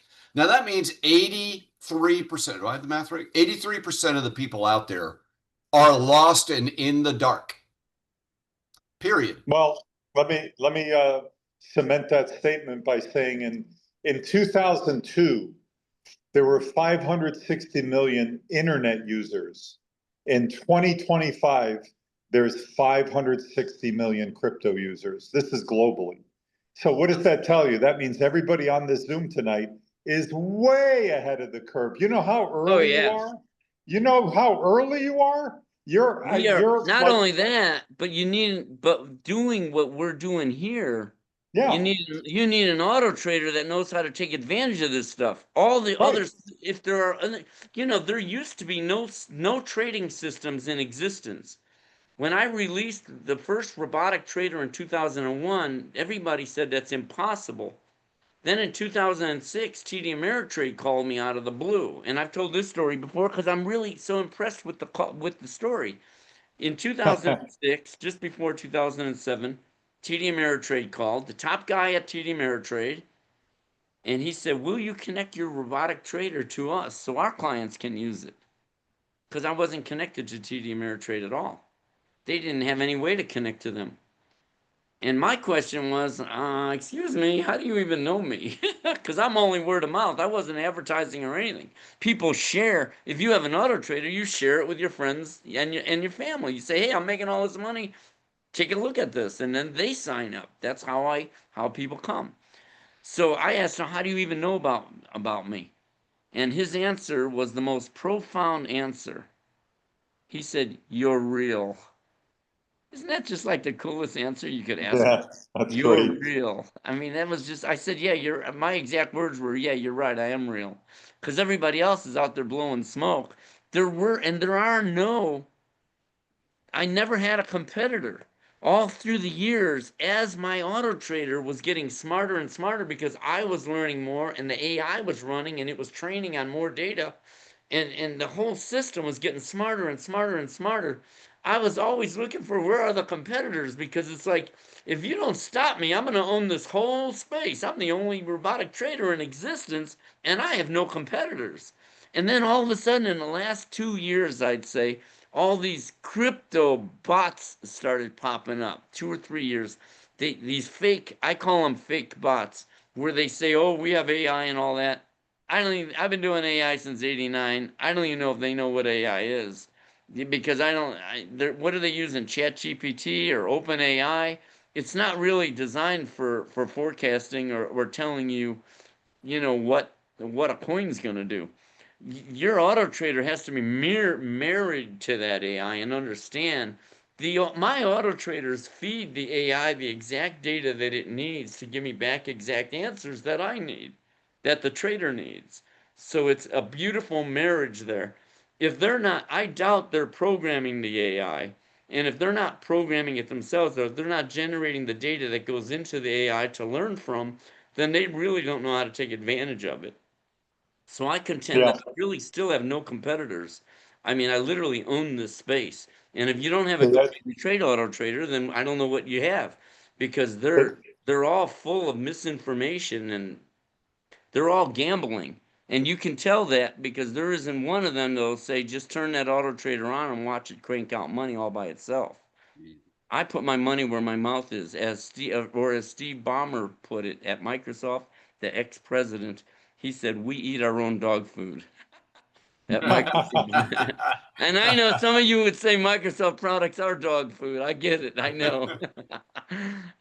Hey, Ed, let's get into the Q&A, because a lot of people want to get their questions answered. So My goodness, really? All right, man. Why don't you don't touch that jacket yet.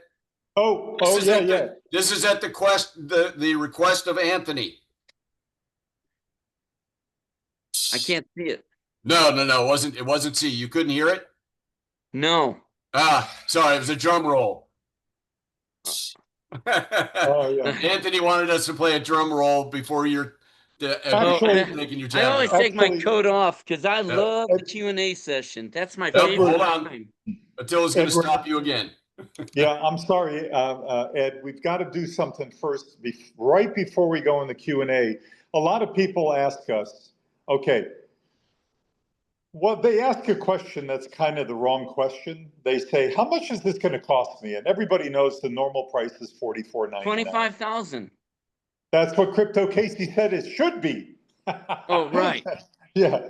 But anyway, you get $1,000 discount because of Crypto Casey's special deal that she managed to negotiate with Ed, and that's all for you. That's passed on to all of you who want to buy it's a 3-year license, by the way. So if you break that down to monthly, it's $97 a month. But what I'm trying to say is, your question is not really the right question. Like, how much is this going to cost me? What you should be asking yourself is, what is this going to cost me if I don't get the license? And that's what Edward is going to show you right now. He's got a very succinct, very brief, very real example. And then when he shows you the example, he's going to cut those numbers in half. And you're free to cut those numbers in half if you wish, and they're still stellar. So Edward, why don't you share your screen and show everybody that example that you showed last week? I thought it was very well done. Yeah, Right. and thank you for that. It's real numbers. So the first one I'm going to show you is based on the performance of what this platform has done over the past 4 years. That's on, hold on now. Is that based on the results Ed has gotten on his trader? less than. Less than. Okay, good. All right. And Just then, want to then, clarify. then, I've made. then, then I'm going to show you that number cut in half. But this is also going to address something. Well, one of the gentlemen that's online with us asked, "What's a good number to a good amount to start with?" The answer is we can't address that. It's whatever you're comfortable with. But this example shows. Let me show you.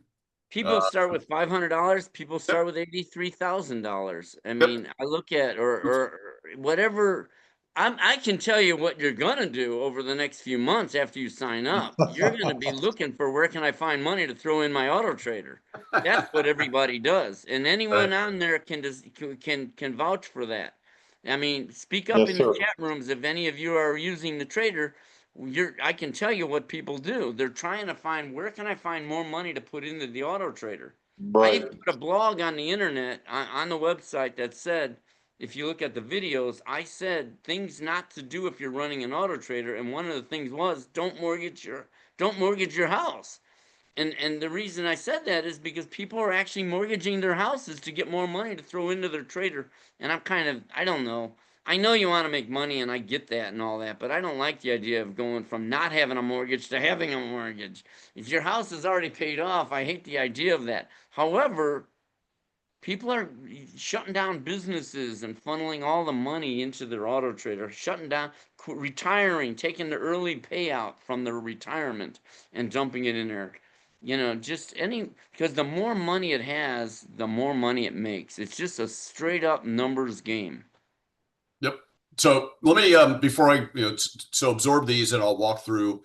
It looks outlandish, but it's really not. This is what's happened since he's turned the Ed Barsano's turned the trader on. But let me go back and clarify something, just so that the new ears can hear it. When you were showing the $1 billion report, right? Mm-hmm. You talked about closed profitable trades. Why would you say closed profitable trades? The answer is that you program the system to never sell at a loss. It's never sold at a loss unless someone's changed the parameters and forced it to sell at a loss. So when the software will never sell at a loss on its own, no way. All it does is collect inventory for the next move, right? Or buys catch up, continues to buy catch up cheaper, right? So it adds to winners, it adds to losers. It chases that price wherever the price wants to go. We don't let the price run away from us. Cannot wait to see the new. A buy and holder, can I say this? A buy and holder lets the price run away from them. Think of how many people 3 years ago, 4 years ago, when they bought in and they went all in. They bought crypto. Millions of people, by the way, millions. Most, actually, this is what they do. They load it up at the top, and I call it the top. That's what it was three and a half years ago in October of 21. The coin prices have commenced to drop over 90%. Their buy and holder up here that's hodling. They call it hold on for dear life. Yeah. They're missing all the trades. The trader, the price of the coin's going up, down, up, down, up, down. It means nothing to them.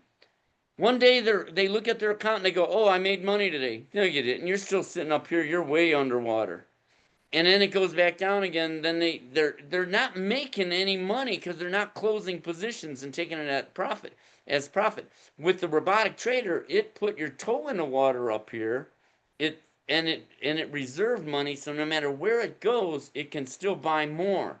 So when it goes down, it buys, and when it goes up, it sells. And the profit that it took on that one, it throws into the save bucket. So it's unused by the trader. That profit bucket's just going to fill up for the rest of your life. And there's nothing anybody can do to stop it. It's not illegal. It's just free money till you die. And that's what it does. So it's just keep giving me money forever.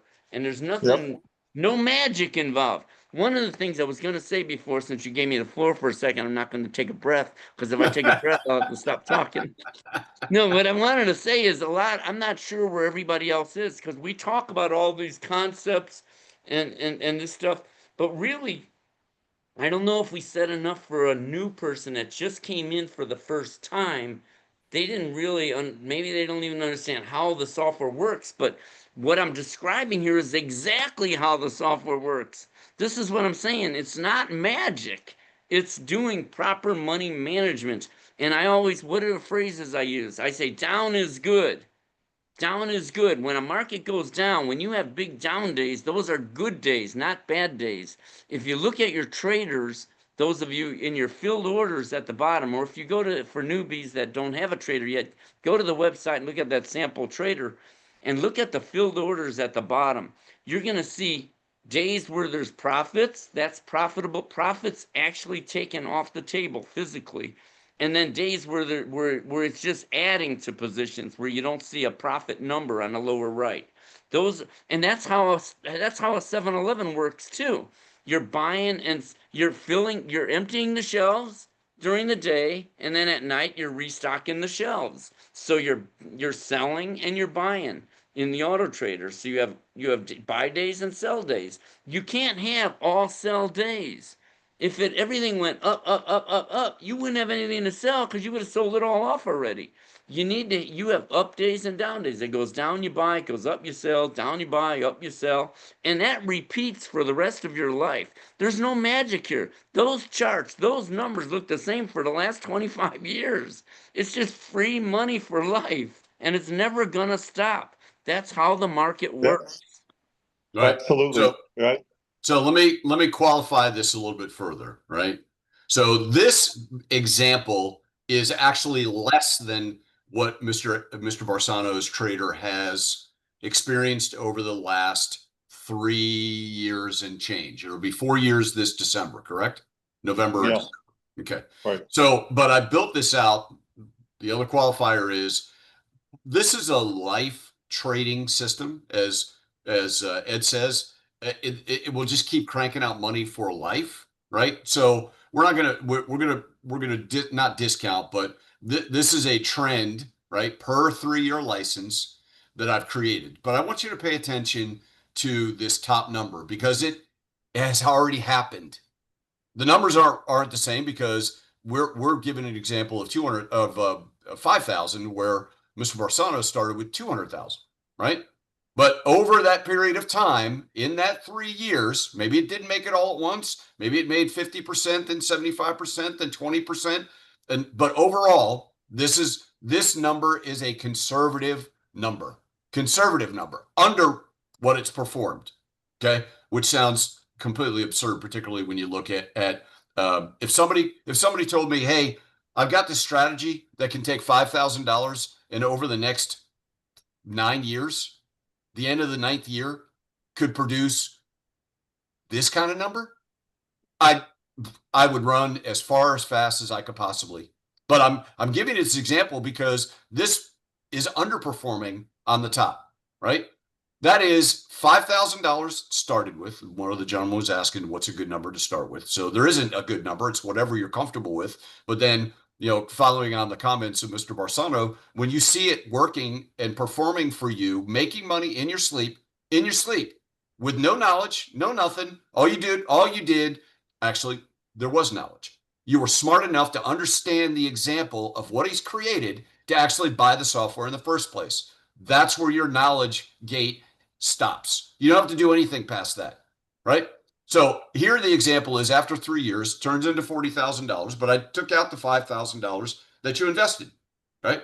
I also took out the price of the license, which comes to a half a cup, less than a half a cup of Starbucks coffee a day to automate your life. So when Attila talks about what does it cost you, what does the license cost you?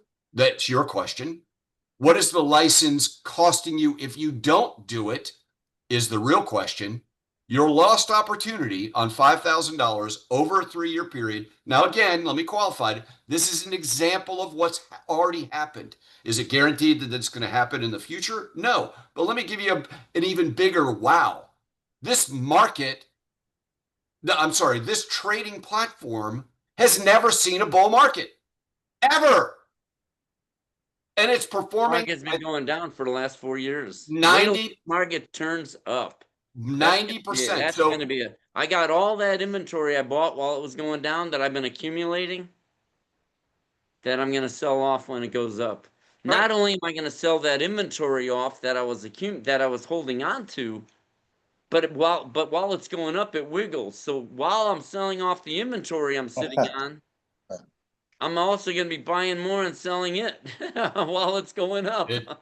It's the buy, sell. So I'm going to be adding more inventory while it's going higher. I mean, I'm going to be double dipping on the way back up. I mean, I can't, I think I love it, man. I don't know what else to say. Why do we get excited about it? This is why we get excited about it, based on what it's done. This isn't theory. This is practice. Game over, right? People ask, oh, can I try the software? Is it a 30-day guarantee? No, it's been running successfully and profitably at this pace for 25 years. Practice is over. If you don't get it, if you don't get it, you don't get it. It's okay. Yeah. But I'm telling you, as I said before, everything you've been taught about the supposed logic of how money works, you've been scammed. If you don't, each example that I give is pure common sense logic. So if you guys go and talk to anybody else and they dispute it, most people won't dispute it. They'll just, in their mind, they'll say scam and walk away. Yep. Really, they'll pretend like they care, but really they don't. But those who would dispute it, they can't dispute how a 7-Eleven works. Right. You put product on the shelf and you sell it at a higher price. There's no magic there. The only way to lose in this system is if a coin just goes out of business right away. And then you're not all in. You wouldn't have been buying all the way down like that, because no coin just goes down, down, down, down. They go up, down, up, down, up, down. And as long as they keep doing that, by the time a coin goes all the way to the bottom, and if it did go out of business, well, like in my case, I've already taken over 300,000 in ACH in profits, Alchemy Pay, but I'm only down 61,000 in my open inventory. So you can't take, the most you could take is that 61,000. You can't get that. That 329,000 is mine. They can't take that back. So down is good. A well-seasoned auto trader has a lot of inventory. If you don't have the example I use on that is it okay if I mention this, Edward, now, or am I interrupting your presentation here? Yeah, you're on a roll. Well, it's if you only had one bag of potato chips on a store in a 7-Eleven. See, everybody could relate to that. It's common sense. Or if you had an empty shelf, as you saw those pictures, that's why I showed you those, because that blows my mind. If you don't have any potato chips on the shelf at all, and a school bus full of kids pulls in, you have no potato chips to sell. Do you really want a whole school bus full of kids not to see the potato chips? I mean, because that's, if you have a whole shelf full of potato chips, you're going to sell a lot of potato chips. Especially if a popular kid comes in and grabs potato chips, all the unpopular kids are going to want to look cool, so they're going to buy the chips too. So in this case, the popular kid in the chips is really the influencers or the big guys and the crypto market. So It's the great stuff that example. is selling So a lot of, you know, right. and so you always want to have a lot of inventory. A well-seasoned auto trader has a lot of inventory. Newbies, when you first come on, and this is why I try to tell people, they think I'm trying to be a salesman when I say you need to just buy today. Right now, you need to get off here and go buy. Why do I say that? Because I'm trying to sell more auto traders. You know how many people call me up and say, should I get a second auto trader sometimes? And I say, you don't really, based on how much money you have there, I wouldn't do it. Or should I get a stock trader? Sometimes I'll say, you know what, I'm not into stocks anymore personally, but if you're trading silver or gold, I can see I know I have a lot of stock traders where they just trade SLV and GLD in the stock market. So, but a lot of times I'll say, don't buy one. I'm not here to sell auto traders. I'm here to help you conquer the world. Let's take over. No more, like I said, no more peas for me, Ma. We're in charge now. We are taking back this market from the rich. We're going to start making, they want to have a stock market, they want to have a crypto market out there for the next 100 years. Then we should be grinding money out of that like crazy. The only reason they have that market out there like it is because the rich are getting richer and the little guys sitting there in mutual funds or trying to cherry pick different coins or stocks based on some investment advisor that might not have the brains of a rock is going to just tell you buy this stock here, and he doesn't know what to do with it. He's not going to turn inventory. Do you think he cares if he made $18 on a trade? And if he did that, constantly just keep taking money, he's not doing that. He's just buying it, sitting on it. He got his commission. He could care less if that coin or stock goes higher again. But if it does go higher, great. He looks like a star. And he tells you, wow, look what I did for you. He didn't do anything. He was a buy and holder.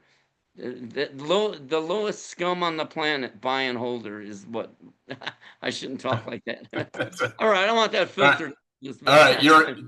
But I'm You're just on. saying that you want to turn inventory, and that's what the auto trader does automatically. But what I was saying is the reason you want to get in right away is because your auto trader needs to build inventory. You need to be when you sign up, and those of you many of you can vouch for what I'm saying.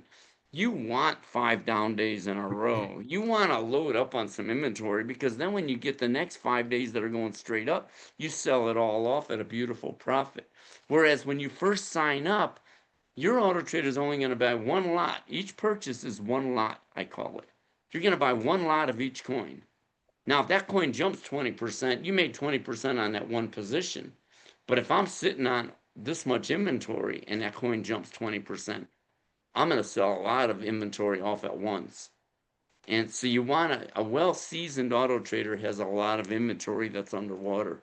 And so the longer you're trading, you want it turned out when the market crashed in 2021, and I remember I said I released an auto trader, and I think, oh my God, I released an auto trader. Am I that unlucky that the market should crash? Well, it turned out that was a gift. It was a gift from God in disguise. Because now that I'm sitting on all that inventory, every time a coin jumps 30% or something, I got all those lots that I sell off at once and take all that profit. Whereas if it would have just if I just buy it once and it jumps way big, I only make a lot on one lot, as opposed to selling 10 or 20 lots at once and really making some real money. So you Right. want to get started early. Don't wait. A lot of people, the way they trade, the way they've been taught to trade is they look at the screens and multiple screens and they say, all right, this stock looks like it's going to move now. So then they go and buy it. And they're praying that it goes straight up, because if it goes down, they're dead. Then they have a stop loss and they just sell it at a loss. But if you do it that way, then every time you have a good market move, you only got one lot because you only wanted to go in when things were going up. The biggest money you're going to make is buying when it's down. The down money is where the real money is. Buying, you Yep. can, it's nice to make a lot of money while it's wiggling up here, but when you have a good crash and your auto trader is smart enough to buy more all the way at the bottom, and then that thing rebounds, that's where the rich get richer. That's where, so that I noticed the whales have been loading up at much higher prices than where we're at now, which excites me because that means, I mean, if you started buying Shiba Inu at 0.000044 and now it's at 0.00014, 0.000014 way down here. The whales have been buying all the way up here, and now the price is down here. They're also buying down here too, all the way down. But that just tells me we're going to go back up there, and we're going to go above that price, above that 4.4. And all that inventory we're loading up on down here, we're gonna. This is where Trump's going to turn his 7 billion into 70 billion. And I am not going to be left behind. No way. So, and This we're is not the trying, big- we're making sure nobody else is left behind, but I think you're the only person in history that has ever completed a sentence, a good crash. So with That's where the wealth is made. well, yes. What more can I say? Let me finish this example. So opportunity lost. If I said to you, give me $1, and 3 years later I'll give you $3, how many dollars would you give me? $1 million. All of them. All of them. Well, these numbers are much bigger than that, right? But keep in mind, the urgency is to get in the game, but then there's no rush because then this platform does it for you for life, which takes me to the second example. If you believe, which I don't know how you can dispute this because it's already happened, right? If you believe that, and by the way, we had questions. Hey, is this trader only good in a bull market? It's never seen a bull market. It's never seen a bull market. So I'm curious as to It's only good in a wiggling market, which is all True. markets. Right. That's all markets are, is this. Yeah, what did I used to say? Markets are. They go up and down. That's all they do. That's all they do. That bucket in the well, all I did is, you're used to looking at charts that go up and down like that across. The bucket in the well just took it and turned it on its side, and it said, this is what you're looking at. It's a bucket in a well. Nobody looks at the chart like it's a bucket in a well, but if you turn the chart around, it's a bucket in a well is all it's doing. It's going up and down, and you're just taking all that free money. Ed, what did I used to say about when I gave the example? Right, a bull market in traditional trading, a bull market is when the market's going up, right? Prices are going up, and a bull market and a bear market is when the prices are going down. Logic change. Check in yourself. This trader changes that dynamic and changes that principle. How? When the market is volatile, because it buys and sells, buys and sells, buys and sells, buys and sells. The more volatile, the more you can say it's a bull market. You looked at the $1 billion report over the last couple of months when they were forcing the prices down, almost straight down, another 30%. The volatility dropped, and then you saw it because the number of profitable trades dropped. So the software automatically slowed down in a market that's not moving. The software doesn't get antsy. You'd be surprised on days when the market's literally not moving. People will be calling up saying, "How come my auto trader's not making money?" I'm like, "It's like school's out today. You're parked next to a school. There is no traffic coming into your store today." If the software is taking every dollar the market's willing to give it. The software's not gambling with your money. The market's giving you free money like crazy all year long, but there are days when the market's not giving you money, when the market says, I'm not going to move the price. On days like that, millions of traders out there are going crazy, changing their strategies, not in GoBabyTrade, but in the real world, the other stuff. All those other fake auto traders out there that let you just destroy yourself. They're in there changing strategies on a day when the market's not moving, and then all of a sudden the next day the market moves and maybe the prices go higher and they think they found the holy grail. I'm like, you didn't find anything, man. The market wasn't moving yesterday, and today it is. You didn't have to change your strategy. The software, the auto trader will wait for the market. Wherever the price goes, that's where the software goes. Amen. If it doesn't want to go up, then it doesn't go up. Then today might be a buy day. Today's the coins are down today. Great. And if tomorrow's they're up, we'll sell everything we bought today. We'll sell it tomorrow. Are Go you ahead, almost Edward. ready for? Are you almost ready for questions? Let me get through this example. So if you decided that at the end of the 3 years you went, okay, I gave him $1 and he gave me 3 or more, could be slightly less, but if it's more than what you started with, by the way, if your money's in your mattress in your bank, you're losing 20% a year, so you're just getting poorer instead of employing your money, like Attila said all the way at the beginning of this. Actually, you didn't say it. Our job is to give our money a job. That's how you do it with the trader. So let's assume this happened in first 3 years. Are you likely to renew your subscription? Everybody renews. Yes. They always Okay. do. So here's the good news. Even though Crypto Casey said it should be $25,000, Mr. Barsano will lock you in at that renewal price as long as you want to own the trader. It Right? doesn't mean So- that the price isn't going to go up to 25,000. It just means Well- that because you have an account, you're going to be locked in at that price. Yeah, I'm not good gonna good raise point. your price. The website price more than likely will go higher because I have infrastructure costs. Right. The more people buy it, the bigger your infrastructure is, the more expensive it is for you. So after 6 years, I mean, after 3 years, you're going to roll that money over. I still take your $5,000 out. Now you've renewed the license, so that's double that number. Your lost opportunity, if you don't, potentially, is this, and so on. If this becomes where it just is the money machine of you, look at the potential. Now, I get it. If you wanted to be conservative, let's look at conservative. This is if it only operates at a 50% annual profit.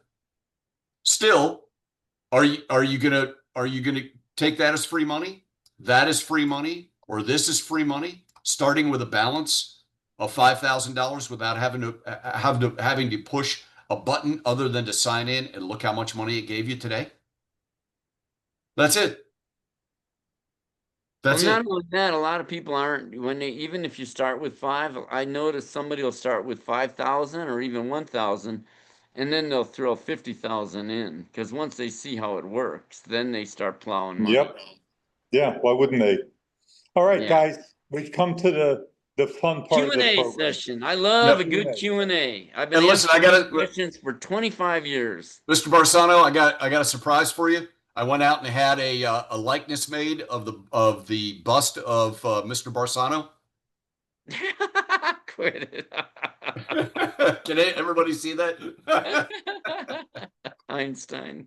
It's not rocket science. Well, one of the smartest guys on the just- planet. But one of my strengths in all those years of programming for the government, for nuclear engineering in the government, for Microsoft, one of the strengths that I always had was I could take a big problem and break it into little pieces so they become little projects, little bitty things, no-brainer things. When you add it all up, you've delivered the impossible, but you did it in small. It's like I said, as the prices wiggle around, you say, I want to make more money. It's like, don't worry. 100% a year is what you're going after. That's why I don't like this idea of 30-day subscriptions, that kind of stuff, because that's just chasing the market. Market goes down in 30 days. Your auto trader did a wonderful thing during those 30 days. It added to your inventory and all over that 30 days in a down market. But then at the end of the 30 days, since you only had a 30-day subscription, you look at your account balance and say, well, I'm really not up in the 30 days. Or if I'm only making, like one person, I'm not putting anybody down, but she said, well, at the rate I'm going here, I'm only going to make, I'm only making 1% a day here. I'm not hardly making any money. And then I just, I emailed her and I said, well, 1% times 365 days is 365% return. I mean, I love Wow. and you're, I don't know what to say. I mean, I'm literally giving you the world.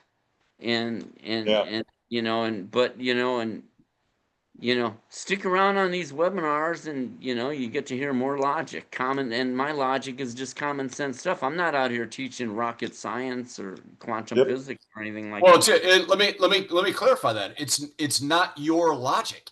It is the principles of the universe that work for everybody. They don't change. You just, all the why do you noise think out. why do you think I compare you to Einstein? Because just as you explained, you may or may not be smarter than everybody on everything, but you've taken a problem. What are people's problems? That they're taught, they're misprogrammed to work their life away with no, and by the way, what happens when they stop working?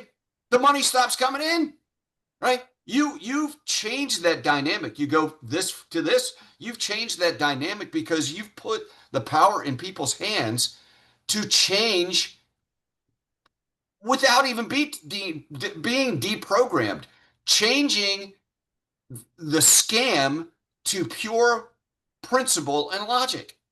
But And we turn the you've broken it tables. down, and you've broken it down to so tiny of pieces. But we didn't have to do anything. What do I love on you every week to say you've changed my life and the opportunity for me to create a legacy for my children's children.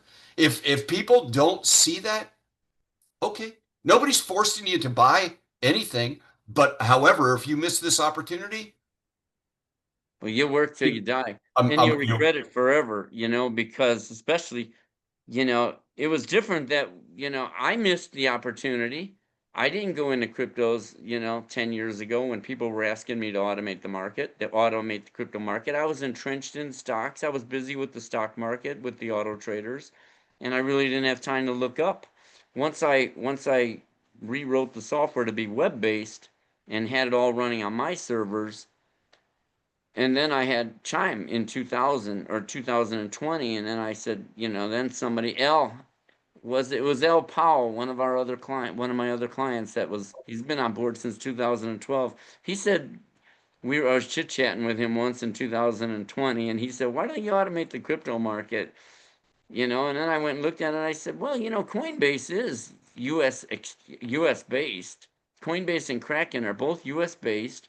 Coinbase trades on the Nasdaq, in the stock market. It's a publicly traded company. I feel safe there. It wasn't like dumping my money into Singapore or Thailand or Pakistan or wherever, all those other foreign exchanges. It was like, putting my money in Coinbase is like putting it in TD Ameritrade or something. I feel good about that. Putting it in Bank of America. I feel safe in Coinbase. So I said, all right, I'll automate Coinbase and Kraken." And that's when I turned it on and I said, "Holy Toledo, what have I been missing? Oh my God, these coins move." That's right. So let's get to questions. Go ahead. Abdullah, thanks for joining us. Thanks for sticking with us. Which exchange is better for Let me grab that one. That's a 3-letter word. Let me grab that one. What is? What? Bot. What's a 3-letter word? Bot. Right. This is much stronger and more comprehensive. Well, I'm all right. I It's- don't mind if they call it a bot, even though a bot is a widget. A bot is some little bitty thing that does nothing. This is millions of lines of code and many programs that support that trader that are running, like I was saying, next in the same co-location center in my racks, feeding that auto trader. So Right. this is not some toy bot that other people have created, Yep. that they slop together and they try to look impressive because they have pretty websites. This one is a pure money machine. But anyways, it's software. But you can call it a bot, a trading bot if you want. ChatGPT probably calls it a trading bot. I don't know. But what's the question? The question Yeah, is. I got this one. Abdullah, there's 2 exchanges. There's Kraken and there's Coinbase. They're both great companies. The main difference is at Kraken, you could only trade in US dollars, USD. At Coinbase, you could do USD and or Not US and or, it's or. or. Auto trader That's right. can't look at That's both right. at the same time, but you can That's trade right. with USD or USDC. I stand corrected. It's a lot later here than it is by you. So you could do US dollars or USDC, which is a stable coin, which is technically a crypto. And there's a lot of inherent benefits to trading in crypto and staying in crypto. So that's why I like Coinbase. Plus, Coinbase pays you on that USDC, you could get paid a little bit over 4% interest while it's being traded in the trader. But they're And the auto both great trader's always companies. sitting on a lot of cash. Yeah, I mean, they're both great companies, you know. So sometimes it's also personal preference. Personally, I like Coinbase. Yeah. It's Okay. easy. So I know it inside and out, you know, yep. and I help people connect to it all the time. Literally every single day, we get new subscribers and we help them connect to Yep. Coinbase. Even though there's Thank you. videos and That's a instructions, pretty it still helps a lot of people. That's a pretty common question we get every week. Armando asked the question, and I think Edward already answered it. Will this only work well during a bull market? But it's never seen a bull market. It doesn't matter if it's a bull market or a bear market. You just saw Mr. Barsano's 4-year track record, almost 4 years. This December will be 4 years. And that was in a bear market, which is the opposite of a bull. And you saw the results. No, but I understand where he's coming from. What he's saying is, I think there's an insinuation here is that we're in a bull market, is what he's thinking. We are not in a bull market. We are in a bear market. We have not left the bear market in 4 years. What you've He's seen got is a premise. you've seen bull days. You've seen days where it looked like a bull market because the Well, let coins are me, up in the last 4 or 5 days, but then it goes back to down. Hey, we had a what you would call a bull market like in I think February or March, and then that market came crashing down 50%. The coins got cut in half in the last 2 months. So we hold on, weren't Ed. Hold on a second, because if when I read the rest of his question, then I'd like you to kick in. He says, will this only work during a bull market, or can I still make good profits during a bear market that has less volatility? Well, it isn't necessarily always just the volatility either, you know, Yeah. because a coin Yeah. can sit idle and then jump 100% in one day. So you're always going to make money.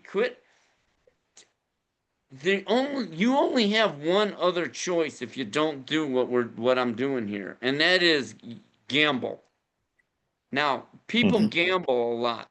They'll take all their money, throw it in, go to Vegas is a perfect example. They'll go up there, they'll put all their money on 00 on the roulette wheel, pays 35 to 1 odds. I think 30 or 35. They spin the wheel. If it comes up 00, look at all the money he made. Wow, am I great or what? No, you're not great. You got lucky. You bought it and it happened to get lucky. Well, the auto trader takes the luck out of the market and turns it into a money machine. It's just grinding. The gears are just turning and it's just pumping money, just like the bucket in the well. The well is just pumping water. It's not doing it's mechanical. That's what the auto trader's doing, but it's got AI in it. It's got a lot of intelligence in it. It slows down the buying when things are moving slowly, and it speeds up the buying and selling when things are going up. So those of you who have a trader, you'll see that it actually, you might only buy a coin one time on one day, and the next day you might buy and sell it 20 times. But if it's going down, the auto trader might only buy it once and just say stop. It wants to go lower, I'll wait. I'll wait till tomorrow and buy it again at a lower price, and I'll buy it and maybe only once. But if it's selling, if you're getting volatility, then the auto trader picks up the pace automatically. You don't have to do anything. That's all built in. Yeah, I think it's important for everybody to understand whether it's an up market or a down market. It's wiggling. Doesn't even matter. Yeah, that's right. Okay, next question, Edward. Let's see. Cindy says, I want the bot to sell only with my old token. Now, let me go back. I think she had suggested, here's the first part. I have a very old token that I am 90% down on. Can I send it to my Coinbase account and tell my trader to manage it for me? That wouldn't be the way to do it, because you're already sitting in all that inventory and the auto trader doesn't know how many times you bought it and what you really paid for it. So it's going to treat all that inventory as one lot, one purchase. And it's going to say the current price is what it's going to assume the current price when the software saw it, whatever that price is, that's going to assume you bought it at that. So as soon as that goes up 3%, it's going to sell the whole thing off. So if you're okay with that, then why don't you just dump it while you don't even put it in GoBabyTrade yet? Just dump it. Just dump the coin. I'm not a buy and holder. I wouldn't be sitting on it. I don't own any coins that I'm not trading, that my auto trader isn't managing. I don't have inventory sitting on the sideline. To me, it's the example I gave you before of the silver dollars in a drawer. I don't have a drawer full of silver dollars. Hey, Ed, Just Cindy. it's dead money. Cindy asks So another 7-Eleven does not receive the products in the deliveries and leave them all in the back in boxes. They put them on the shelf and they turn the inventory. They don't let them sit in the back and just not sell. The whole idea is to sell the stuff, to make it turn inventory. I would recommend, my recommendation, I'm not an investment advisor, you know, but my recommendation would be just dump the coin. Just dump it and go to USDC and let the auto trader use that money. And then if you want to still trade the coin, you can add the symbol name to the auto trader afterwards and let the auto trader start buying it so that the software can manage the money properly. Okay, Ed, Cindy, actually, we'll stay with Cindy for a second. She asks the question, which I don't think I've ever heard. It's an interesting question. She says, when Coinbase does maintenance, I presume the trader stops working. Is that correct? Yeah, the trader, if it can't send orders to Coinbase, then nothing's going to happen for that little while. So you're a buy and holder for a little while. It's no big deal. If the coin goes a lot higher while you're not trading, you benefit because everything you were going to sell at 3% higher, you might sell at 18% higher when Coinbase comes back on. Or if you were going to buy, instead of buying 3% lower, maybe the coin drops 18% more while they're not trading. You know, while Coinbase isn't accepting orders. And then when they do come on, you end up buying it at a lot lower price. You benefit from it. It doesn't hurt for the auto trader for Coinbase to stop trading for a while. However, for those of you who received email saying that Coinbase was going to do maintenance on August 2nd, I think, either the 2nd or the 5th, I don't remember, but I got an email from Coinbase today saying that they postponed that. So they're not going to do that maintenance. So there's not going to be any downtime. Okay. Scott asked, after Ed explained the monthly averages being profitable trades, wouldn't it be a smart strategy to trade the top 3 or 4 on that highest trade count list so that a person can improve their chances of getting the most trades per month? If you want, a lot of people do whatever they want. I provide the report. Take it for what it's worth. Now, some people, I do have some clients, they'll trade the top 5 coins. I have another client that trades the top 10 coins. I have other clients that cherry pick. They like Solano, is it? XRP. A lot of people are trading XRP, but they're unchecking the allow sell on XRP, and they're just accumulating the XRP on the wiggles. It's the software is buying more at lower prices, it's buying more at higher prices, and they're building inventory, but they're not selling it. They're under the impression that XRP is going to go to the moon, and that's okay. The actual news indicates that it is. So if that's how, so a lot of people are just accumulating XRP. They unchecked allow sell. Now, and some people are just dollar cost averaging with Bitcoin, the same thing. They've unchecked allow sell. That's why the auto trader has the ability to add to losers if the coin is going lower, and add to winners if the coin is going higher. And you can uncheck either one of those. You could say don't allow adding to winners or advancers, or you could uncheck disallow add on decliners. Some people don't want to add when things are going down. Some people don't want to add when things are going up. I personally leave them both checked. I don't care where this thing buys. I'm just buying and selling, letting it do what it does. I'm letting the auto trader take all the money the market wants to give me. I don't care if that market wants to give me $2 today or $2,000 today. That's up to the market. I don't even, the only time I even look at my trader is when I'm doing a webinar and I look at it and see what it did. I didn't even get a chance to do that today. I didn't even get a chance to see. Have I When been making money? when you buy the trader, you have a button under the select currencies that says that it is the default coins. Those are basically the 4 that Edward is trading on the paper trading account. Now, nobody could argue with those results that everybody Yeah, saw about. those are top movers. Those are Bonk, Ondo, Pepe, Whiff, those things Sui. rock. I Those mean, are really, they're they just, rock. they Yeah. are rocking. And a lot of people are trading those. And that's why we put those up there as a suggestion. We're just saying, hey, you want coins? Because a lot of people come on and they don't know what coins to trade because a lot of people don't know crypto. Actually, I'm going to be honest. One of the reasons I really like crypto more than the stock market too is with the stock market, when I started automating the stock market in 2001, I was getting a real lot of resistance because everybody has already been brainwashed into doing things all wrong. Millions of people out there doing it all wrong. And they were fighting me left and right, right? In denial. They were in such denial, it was hard to deprogram that many people. With cryptos, most people don't know anything about crypto. So the clients I have are wonderful. You guys come in, you don't even know what coins to trade. I'm like, well, here are the biggest moving coins right there. And you don't argue with it. And you say, hey, I'll trade those biggest movers. I'm like, thank you. Because that's really the answer. Just trade the stuff that's moving the most without arguing, you know?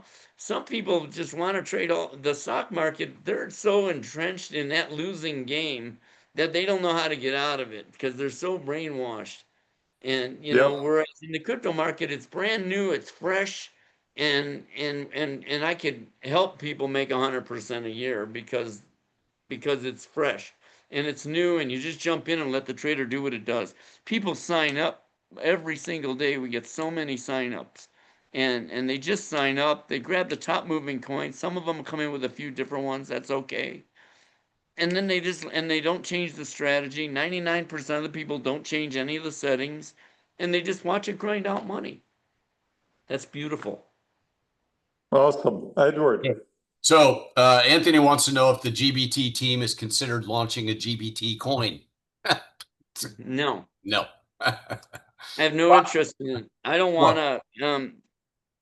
No, there's too many other great coins out there already. These companies are multi-billion-dollar companies. Alchemy Pay, the Graph, GRT. I mean, these companies have been around for years. They are the foundation of blockchain. I mean, they are just entrenched. Everybody's using them. All the exchanges all over the world are using GRT, the Graph. And XRP is getting ready to go to the moon, man. That's being used for the bank's reserves. And if you know how the whole reserve system works, that's billions of dollars transferring every day because a bank loans out. They do all the loans they can all day, brain dead. They don't say how much money do I have. They just loan it everything, loan it out. We'll take that loan. Now, however, the federal regulations are they have to keep so many reserves in house. They can't just loan out all their money. But during the day, they loan it all out if they can. So they're short on their reserves. Now they have the reserve system has a nice thing in place where they can overnight borrow from other banks to cover their to cover their reserve at a real low interest rate. Now XRP really where they come into play is they're going to be able to do this reserve stuff with crypto. See, didn't exist before. Now they're going to be able to store crypto to cover their reserves. And that's going to be a whole new ball game, and that's where XRP is going to go to the moon. Yep. All right. I'm not. Hey, not my prediction. I just read about this stuff on the all over. You can go to Google this stuff. There's nothing but good news coming out of the crypto world. It's nothing but good news. The fact that we even get down days at all is because the rich want to buy more at a lower price, and they're hoping you will dump your coins so they can do that. Let me grab Jay's question here. He says, is there support to help set the platform up? If I already own some Solana, Ethereum, XRP, should I cash those out and let it work with more he meant volatile coins? Does it pick the coins for you, or you pick what you want? Well, we just answered the last part of your question, but we can't give you financial advice, but we could certainly help you if you need help setting up. Now, I've got videos on the platform itself under videos. You have a video there of how to take how to do the connection through the API to your Coinbase, and then there's another one there on Kraken. You could watch those. If it doesn't make sense or you get stuck, you could certainly send an email to the emails in your chat that was put there by Edward. Actually, I'm very bad and behind the curve. I forgot to post those. Go ahead, type it in. I'll tell them what it is. Support at rctmarketingsystems.com, or that's for general questions or help with the Zoom, or support at GoBabyTrade.com. That's coming in the chat right now. So I can't tell you what to do with your Solana, your ETH, your XRP. XRP should have plenty of volatility. Ethereum is starting to get crazy. Same with Solana. Those should trade very well, but I can't give you financial advice. If you're new to the trader, Jay, and you're going to buy it, I think you can't go wrong with those 4 default coins. I mean, you saw what Edward. The problem with these bigger coins is like Bitcoin, you know, look at it, down 0.3%.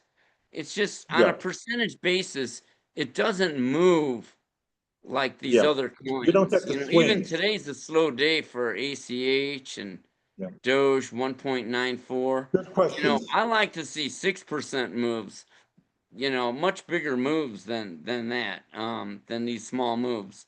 Yep. Agreed. But you can scroll down here, you see on the lower right here, you see buy days and sell days, or buy hours. Because here at, you know, all morning, if I look here look at 728, you had sells all from 725, 26, 28, all sells, and then starting at, then 28 was mostly all buys, and then the 29th, it switched to all sells. You buy it down here, you sell it up there, and this pattern, it just repeats forever. It's just free money. I can't even explain that well enough. I can't get that over. Look at this, from 5.6 to 5.9 was no buying at all. It was just sell, sell, sell. It was going straight up. So, you know, and then all the way it carried on to 5.10, all selling. You know, and then you know, we had a little bit of buying there on 5.11, but then on 5.12, you know, again, all that selling again, and then on 5.12 at 7:48 a.m. all the way until 2:54 p.m. it was all buying, you know, and it's wherever the market wants to go. That's the beauty of it.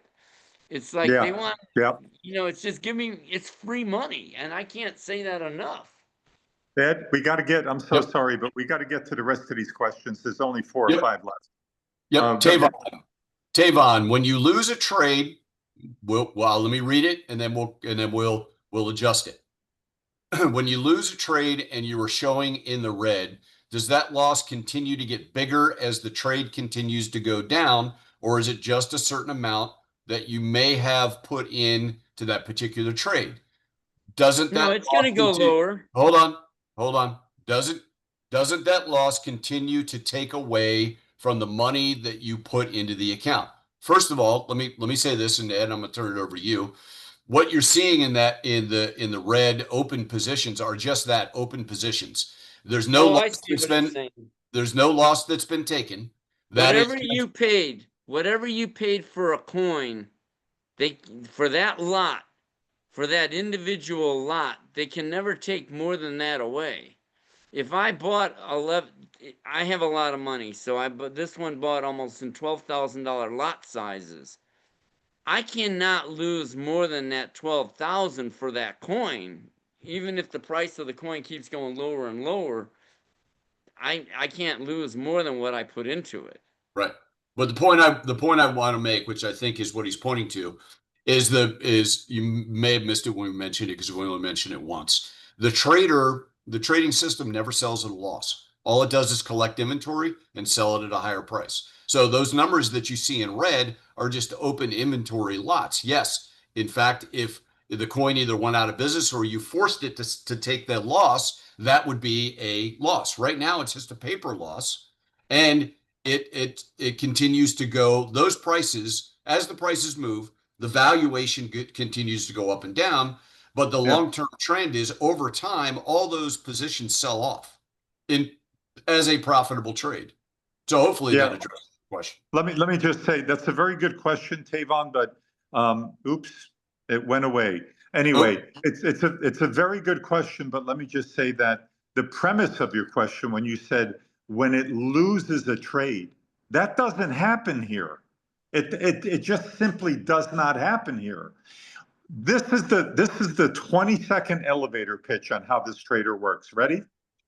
When your coin goes up 3% or more, depending on if the AI kicks in, it takes the profit. When it goes down 3% or more, depending on if the AI kicks in, it buys more at a lower price to be taken for a profit later when it moves back up. That's it. Game over. Zoom over. We could end it right there. But Okay. maybe it would help if I just show one thing here. You see, you're adding on 3% drops for 25 lots. That means if you buy something and then if it drops 3% more, you buy it again. And if it drops 3% more, you buy it again. And if it drops 3% more, you buy it again. And you did that 25 times. That would give you a 75% drop, or what I call a trading window. The software allocates your funds so that it knows you can trade in perpetuity inside that window. Now, all you care about is no matter where the price goes, this is what's going to add up. Buy, sell, buy, sell, buy, sell, buy, sell, buy, sell, buy, sell, buy, sell in perpetuity. Literally for the rest of your life. It's just going to keep taking money. Throw marbles. Tavon, was that his name? Get a jar. Get a jelly jar or an empty jar or whatever. Rinse it out. Don't put it in the jelly. Rinse out the jar. And then every day throw a marble in it. Well, that jar has no choice. It's physically impossible for it not to happen. It's gonna fill up and it's gonna spill over. And there's nobody in the world can stop that jar from filling over as long as the wiggle keeps going. You're gonna take money till you die. This is a life trader. This will change your life forever, Tavon. Don't worry about the only time you have to worry about the stuff you're describing is if a coin goes down and I need the money and I got to go out and buy you're eager to go out and buy a Ferrari or whatever, and you feel like I need that money right now. I'm going to just sell it all and go buy it. Well, then you might sell things at a loss. But if you just let it go, the coin can only drop 100% mathematically. For all you math majors out there, a coin can only drop 100%. It's a finite number. It's fixed. A window can only close. It can't go beyond closing down. However, you can open and close a window 10 million times. Profits are in perpetuity. Profits are forever. But that window can never go below the bottom. And that's the same thing in the crypto market. Once you get this, you're done for life. Then you're done. And that's what I love about when young people come on board, because then they are fixed for life. A lot of us are older, and I wish I would have known this 50 years ago, right? I would have been richer than Donald Trump. Hey, Ed, richer than Warren Buffett, for that matter. I got to interrupt you, Ed, because he followed up with a statement. He says, I understand you are not selling at a loss, but is it continuing to get bigger if it keeps going down correctly? No, it can't go bigger. It can't drop more than 100%. That's a finite number. Yeah. Yep. Yeah. But the profits, look at the profits. Don't just look at the negative side. You're thinking, well, what if it just keeps going down to zero? Well, you're going to get in your car. What if somebody crashes into you? You worry about that. But you offset the fact that, no matter how good of a driver we all are, accidents happen, and it may not be you may not be the one causing the accident. It could be somebody hitting you, so you have a level of that kind of risk. and your only risk in the auto trader is your time. Are you willing to let it do what it does and grind out money for life? And the beauty is about the auto trader is it'll crank out 50 to 100%, or even, I mean, it might even, if we look at the top traders in the last 12 months, this guy was started with $3,000. He took $15,000 of profit on a $3,000 account. That's a 477% return. This guy only started with 1,300 and he took 3,400 in profit. And if 255% in a year or 477% in a year, if that doesn't impress you and you're looking at, well, he only took 3,000, then you need to really rework on your mental ability. He's got another follow-up. He just Understanding clarified. numbers, because you're thinking, I want to start with 1,000 and make 10 million. Well, this isn't Vegas. We are not gambling. But I'm going to tell you right now, if Warren Buffett could get 255% a year return on his money, he would be all over this thing. And I'm going to tell you, a lot of millionaires hate me, because I've had people call me with $10 million and say, why can't you just raise the 2 million to 10 million? How come you set a limit to 2 million in your trader?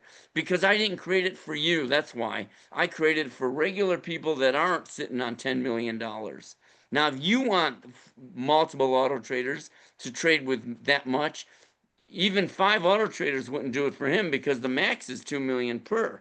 So if Ed, hold on a started with second. 2 million, you would already be at a max. So he has to get about 6 or 7 auto traders.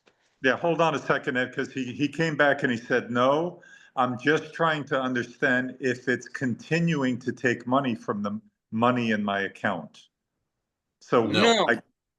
No, and the answer is no, it is not. No. Yep. That auto trader, no. Whatever the value of the coin is, if you bought $100 worth of a coin, that once you paid for it, you paid the 100. You're done. It won't take another dollar out of your account for that lot, for that coin you bought. So now if the coin's going down in value, the value of the coin's going down, but the cash in your account, your USD or USDC, is not getting lower because that coin went down. Yeah. Yeah. Yep. Good. Great Q&A. Amen. Thank you. He says, awesome. You're welcome. So, Abdullah, so this one's for you. So we didn't talk in detail about that. If the trader knows that a bull market's coming or volatility is going up, and then is it then going to sell off, or does it hold on as much as possible, or it'll stop at 3%? Nope. The great news is, we didn't tell this story, is that when the trader looks to sell at the 3% margin, or buy at the profit margin, or buy at the on 3% drops, when it's about ready to execute the trade, because the parameters in the software told it this is what it's supposed to do and when, it will call the AI. There are 2 AIs in the system. One is as it goes up and one as it goes down. So it will call the AI and say, hey, let's say it's going on the upside, as your example. Do you think this is going to continue to go up? Well, the AI is now smart enough, 25 years of clean data. It's gotten very smart, probably more than the protocol of 95% probability. It's probably gotten to 98, 99%. But if it thinks that the AI thinks that it's going to continue to go up in the next 20 minutes, it'll hold off on the sale. Same on the downside. If it's going to buy at the 3% drop threshold, it's going to call the AI, and if the AI comes back and it says, hey, or the question to the AI is, do you think it's going to continue to go down? The AI is going to report back until it has less than a 95% probability. It's going to say, hold off, that it's going to continue going down. When it drops below that threshold, it's going to buy. Same on the upside. Right. Now, same as right here. The coin was dropping. The software may not have bought anymore right now while it's dropping, because that looks like it's almost in a free fall. It hit the bottom. Then the AI says it's looking at patterns.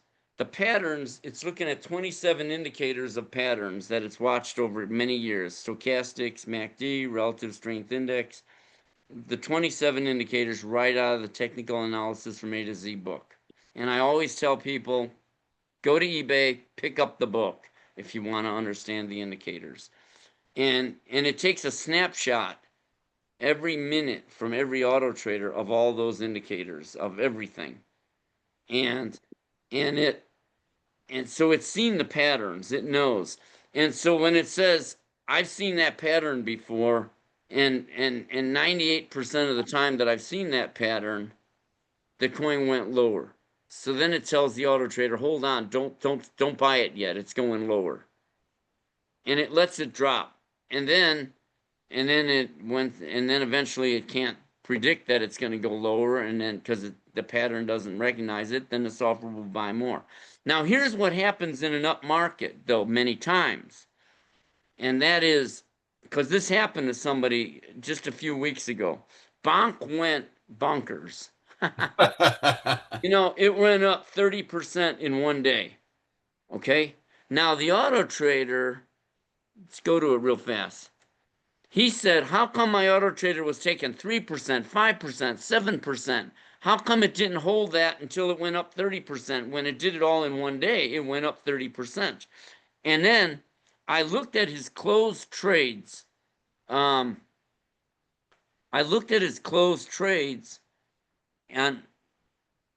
like this. Let me go to my auto trader in the closed trade section down here. And I pointed out to him that the sales that it was doing were more than an hour apart, which means during that hour, you see, the thing is, the coin didn't keep going up like that. It was dipping. During that hour, you see these dips? So even though the coin went higher, let me see if we can go find one where it was like a trend. Like here, this might have been it here even. Yeah, July 10th, 11th, 12th, this is it. And what I was pointing out to him is that if you look at the times of the trades, there were hours between these gaps. Like it went up. I wish I could point at it without this box getting in my way. So if it bought it down here, right here, and then it went up to there, the software saw the 3 or 5% profit. But then time went by and it didn't go higher, and then it started pulling back. It started going, you notice these downs right there? It started going down. So the auto trader took that profit on that one. And then when it went down, it bought more. And then, so each time, like when it was selling it, like right here, this little peak right here, you see it? Can you see that peak right there? And then, so it reached that, and then the price started to go backwards. So then the software took the profit. See, because it doesn't know that it's going to make this big run here ahead of time. If you knew it was going to do that, I'd mortgage my house and everything. Man, I'd be out there selling my car on the street. Hey, anybody want this Range Rover? Give me $5,000, because I'm going to go and turn it into $100,000 here in a few minutes. Or in a few days. Nobody knows that's going to happen ahead of time. So the software takes what it can take. But if it's just like when it bought it down here, it probably didn't sell that one until it made that run up. But you see these little dimples right here? There's a little dimple right there. And right there. Those are pullbacks that you're looking at. So the software the pattern recognition, the AI may not have known when it saw that pullback there that to not take that profit, that it's going to go higher. So, because, I can't expand the screen to make it look bigger, but that's what, so if the software is going to take all that it can take, and if it's a straight run up, it's going to let it run up. That's the beauty. I mean, you see stuff like this right here, like this one right here. If it bought it down here, I don't see any pullbacks until like maybe right there. There's a small little pullback there that it might have taken and closed the position. Who knows? But then the auto trader automatically adds to winners, so it could have bought it 3% above right there when it sold it. It might have gone up a couple percent and bought it again. It adds So, winners and losers. so So Patrick, another one like here's the same thing, another straight spike up. If that happens, it's going to hold it all the way up. But it might sell it on this little pullback right here without knowing that it's going to make this run up after the pullback. Go ahead. so Ed, Patrick's got a follow up. You guys had a exchange, and you left him a voicemail. Hello, Ed. This is follow up to the voicemail. I moved my BTC and ETH to a new portfolio named Save Coins as instructed. Oh yeah, I called. Yeah, right. I Right? remember that. You email. indicated that I can now add 3 coins to GoBabyTrade, but you advised against adding more coins with the available funds across the 5 coins at the 20% that I initially set up initially. Does that mean I need to add more cash before I add BTC and ETH to my GoBabyTrade portfolio? Should I then spread the percentages evenly across the 7 coins? Yeah, I would click this one up here. Spread funds equally. Because some of the coins have already used a bunch of money. And if you spread equally, like this one here only used $125,000 and it has $222,000 available. Whereas GRT in the last couple of months it was going down a lot. It's used 445,000. It's negative. If I spread funds equally, then it's going to divide up the initial money I started with. I want to divide the money that's available equally. So it'll borrow from these other coins and give the coins that were negative on amount to work with. So spread Good. funds equally. And yeah, and the reason I told you that is because based on the money he had, I was thinking I don't want to make the percents too small. Like I said, I mean, I get good returns. If some people have 10 coins, that means you're dividing your money up 10% per coin. And that's, so when a coin jumps, you have less money in it. As opposed to if you had 5 coins, then you got 20% of your money allocated to that coin. You're going to be trading in bigger lot sizes. So I Good. don't like to generally go past 5, 6 coins max. And if I look at the top traders, I can click on view details here and I can see how many, see that guy has only 3 coins. And I click on the next one, he's only got 1 coin. Next one, he's got 2, 4, 6, 7 coins. But you notice, look at his percents, 14%, 15%. Whereas if I go to the guy with 1 coin, 100% of his money's in that 1 coin. That coin makes a good move. He's got a lot of money in it. He's got a good amount of money in that coin. Whereas, Yeah. if you spread it too thin, I know people that trade with 50 coins, they got 2% per coin. They're getting trades all day long. By the end of the day, they didn't make any money. I'm like, Right. some of those coins jumped 30%. They didn't have any money in it, so they didn't make very much. I'd rather have 3 to 5 coins max, and that's from years of watching these auto traders Right. and Excellent. watching how successful people do. That's what I like Good. to do, is see how people do with their traders. That's what's beautiful about this top trader report on the website. It even shows you what coins they're trading. Excellent. Cindy, when I add more funds in, should I be spreading funds equally? Yeah, well, it doesn't hurt if you add more funds. Then yeah, if you're not adding more funds, you don't need to worry about it. But it doesn't hurt if you throw another 10 grand in your account or whatever. It's going to allocate that 10 grand according to these numbers. Like say you just started and never looked and you had them set at 25%, it's going to divide it equally. Whereas if you spread, it's better to spread funds equally. This spreads the money you have available left Hey, equally. So Ed, it's a good idea to do that. Edward, Yes. I got to say something. I've got an early morning flight back to the USA across the Atlantic tomorrow, so I've got to get off this Zoom right now. But Yep. I want to sign off by saying the following to everybody. And we really appreciate the people that are left on the call. Most of you are. We appreciate you hanging in there. You could see the value, but you could only work so hard in life. And when we work and we make our money, unfortunately, because of TradFi, which is traditional finance, and because of inflation, our money is unemployed. It's not doing anything. So our responsibility really is to give our money a job. The job that we need to give our money is to multiply itself, to build on itself while you sleep, 24/7 actually.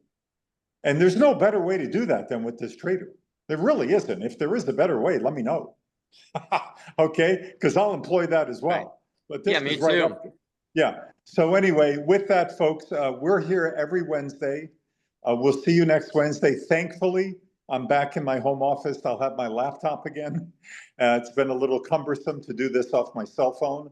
I look forward to that. And with that, just go forth and multiply your money, people. We'll see you next week. Edward and Ed, great job, guys. We'll see you in a few days. Yep. Yeah, don't go anywhere. So safe travels. We'll talk to you tomorrow when you land. But everybody else, stick around. We got 2 or 3 more questions, and we'll do some closing comments. Well, Attila will be gone, so we have another hour. No, No. You just, Mr. Barsano, you just crossed 3 hours. So Oh no, are we already at 3 hours? Oh yeah, you're right. It's 3 hours already. Dear Lord, man. We're gonna when you're having fun. Well, we do have fun, but we're gonna be like Moses and let our people go in a minute. So cheers. Thanks, Attila. All right, we got a couple more questions. Ed, follow up from Patrick. So do I turn the other coins off to sell them? Are they on? What did you mean? What was the question? Should I turn? I'm assuming this is in continuation of your chat. Is it? Well, I don't understand. Do you want to keep trading them inside the auto trader? Because if they're in the auto trader, say I decide I don't want to trade Dogecoin anymore, or say I just want to close it and start over and let the auto trader allocate all the funds. Because right now you didn't allocate the funds properly because you're all in already, and an auto trader wants to spread that money out. No, he's sorry for the interruption. He's saying because you said he had too many coins, do I turn some of them off? Meaning turn the buys so it's not trading. I don't know how many coins he has and what he wants to do. If you have say you had 7 coins and you wanted to get rid of one, I'm going to give you an example. See this Doge? I'm not going to sell a coin that I'm down $46,000 on inventory on. In that case, I would go to the auto trader, to the select currency screen. I would go to Doge, and I might tell it stop adding to decliners and stop adding to advancers, and allow it to sell that inventory off as it becomes profitable. Right. You could do that way. Or if I want to get, if I'm down just not much on a coin, my open inventory, this open positions P&L, if I'm not down a real lot and I'll just get rid of it and free up this money, this 79,000 I've got tied up in the coin in inventory that I could sell off and let that 79,000 be used by other coins. I would go to close, and then I would check this box right here to say stop the trader from purchasing more. So then when I hit confirm, now what if I accidentally click that? I'm going to be mad. Don't do it. Don't do it. And then what that would do is it would close the position and it would automatically uncheck those other options for you. Right. It would automatically stop buying that coin. All right. So, but if you want to continue trading it, you can just close the position. Then the software is just going to buy it back, but it's going to buy in smaller lot sizes than what you probably are trading in. It's because it's going to spread it out, the money. Okay, Kenneth, my question: when buying on down days, if you only have 2 lots bought on the down day, then goes up from the last bought lot up 3%, will it buy the gap until the next lot was bought before? I think the answer is yes, but digest Well, that. it could. It adds to winners and losers. It's even though your profit goal is 3%, it doesn't mean it's going to sell it at 3%, because what it's going to do is it's going to add the fee, the trading fee, to the profit goal. So it's not really going to sell at 3%. It's might sell at 3.5%. Now, while it's going higher, if it's up 3% already, it might add to that position. It might add to the position before it goes up 3.5% and sells the bottom one under it. So it's always there. It's an interesting thing to watch the way this thing buys and sells, because it'll be holding inventory. And then it'll go higher. It could buy more and then sell the one that it bought down here. It doesn't always sell the one that the last one you bought. It doesn't always just sell that one off. Mm-hmm. All right. It could sell a different one off. Last question. I know you're sad, Ed. Patrick, he wants to see where he can manage the profits, and then where does the money go? So while you're on that page, just hit the manage profits. Nope. There you go. So the system is defaulted to save 100% when you light it up. You can change that percentage. I talked about it earlier, is that you can modify that to save some and roll some back in, save it all, don't save any of it. You're in total control. And remember this clarification. This platform only has the authority to do three things. When you connect it via API. So you're allowing it to connect it to your Coinbase account, and then only has two more authorities: the authority to send buy and sell, or buy signals and sell signals, or sell orders. That's it. All your money is maintained securely within your Coinbase or Kraken account. It never leaves it.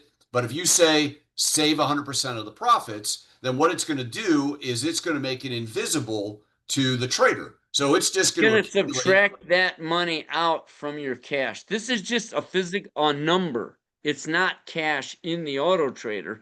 It's just a number that the auto trader is keeping track of that says, this is my profits. So when the software goes to make a trade, it looks at your cash and it says, subtract out from the cash this amount that's saved so that it doesn't get used. Then the auto trader takes that balance number and says, this is how much I have to work with. Right. So now, if I want to release money to the trader, say I want to release $10,000 to the trader, I want to take 10,000 out of this so that it doesn't subtract 119,000. It only subtracts 109,000 out of the cash. So it allows 10,000 more to be used by the auto trader. I can click on there and say edit minus 10,000. And it says the amount of profits in the bucket after I click save. If I click save, the balance is going to be 109,334. Before I hit save, though, it's at 119. See that? So if I hit save, it's going to reduce this by 10,000, but I'm not going to do it. So you notice I put a minus in there. If I wanted to increase that and say I want to add 10,000 more to my save, I want to take 10,000 away from the money, from the cash that the auto trader has to use. In that case, you would put plus 10,000. Whoops. Plus 10,000. That would increase, well, if I click it, it's going to do it. I don't want to do it. But it's going to add 10,000 to the save bucket. And you don't, so I like to save all the profits and let it build up. Because some people say, well, compound earnings. I want all my money working for me so it can buy more. Again, don't try to force the auto trader to buy more, because what that means is you're going to be investing a lot. I don't want to throw all my profits in at the top and then watch the coin drop 50%, and then I don't even have any profits saved. This gives you the ability to have money to live on, and a lot of people do live on it. Some people are on fixed incomes, some people are on Social Security, and their auto trader makes a couple thousand a month. Add that to the few thousand a month they get from Social Security, they're living on $4,000 a month, and the auto trader just keeps putting that $2,000 back in there. Right. into the save bucket. And so So they can live on it. yeah, Ed, Cindy slipped in one, but this is a good one. So is that the reason for Coinbase One subscription? So I'm gonna answer you, Cindy. The magic of Coinbase One is when you have the trader, Coinbase One, you're paying $29, $30 a month for, right? But for the first 10,000 in fees, I think is what it is, it gives you that money back. Here's the magic. The trader doesn't know that. The trader knows that it needs to cover the fee in the profit generation. So if it's 3% and it's another 0.5% or whatever, so it's going to set its profit goal to sell it to 3.5%. But that means you're making more money. You're no longer you're invisibly letting it think that it's covering the fees, but it's not, because your You're Coinbase, actually making more. it's actually more, because when you have a Coinbase One subscription, which I do, because of the volatility, and as this market cranks up, that is probably one of the best $30 you'll ever spend a month, because every fee you get rebated up to the first 10,000. So you're not only getting that money back, but the profit, you're kind of tricking the trader. The auto trader doesn't know that you're getting that money back, so it's adding the fee to the profit goal, right, so that it covers it, so that this number down here that you see, your profits, is actually profit after the fees are taken out. Right. Great. I'm so glad you brought that up, because I that didn't click in my brain. There's more Until benefits. you asked me. There's more huge benefits to Coinbase One. The other thing nice about if you have a Coinbase One account and you have your money in USDC, instead of getting 4.1% interest, they give you 4.5% interest. I just learned that a couple days ago from one of the clients. Yeah, it's not much, but it sure beats 0.0001%. Hey, you're getting 4.5%. So all that money that the auto trader's not using yet, that it's reserving for when things go lower, you're getting it 4.5% interest on that money. Yep, which equates to not only that. So I'm just going to say that equates to your money, to Attila's point. Your money is always employed, even if it's sitting there waiting to buy the next position. The other benefit of Coinbase One, I'm not a salesman for Coinbase One, by the way, but I hear the benefits. They give you a report at the end of the year that handles all the taxes, so it's already got the buys and the sells all matched up and everything for your taxes. That makes it easier too. You can just hand them the report and say, and it's already a regular, like I don't remember what the number is, an 8850 or an 88 something number, a tax form that goes with your taxes, and it's and you're going to pay without that organization, you're going to pay way more than $360 a year for an accountant to figure out all that stuff. So I'm a big proponent of it. I don't use it. Adds value. I mean, I'm not worried about accountants. I don't even use them. Man, you can do your taxes with TurboTax, man. It's so easy. Mr. Barsano, here's what I'm going to do for everybody that thank you so much for staying on the call. I'm going to post Crypto Casey's discount again in case anybody missed it, and I'm going to also post the email addresses. And then, Mr. Barsano, I'm going to give you a chance. I want you to give your final, not recommendations, but your final words for this week until next week.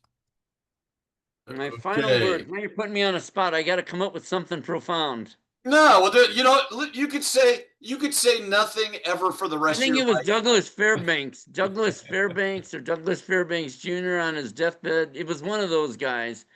On his deathbed, he said all the reporters were waiting in the other room, and they weren't in there, and he told somebody in there, his wife or something, don't let me go out like this. Tell him I said something profound.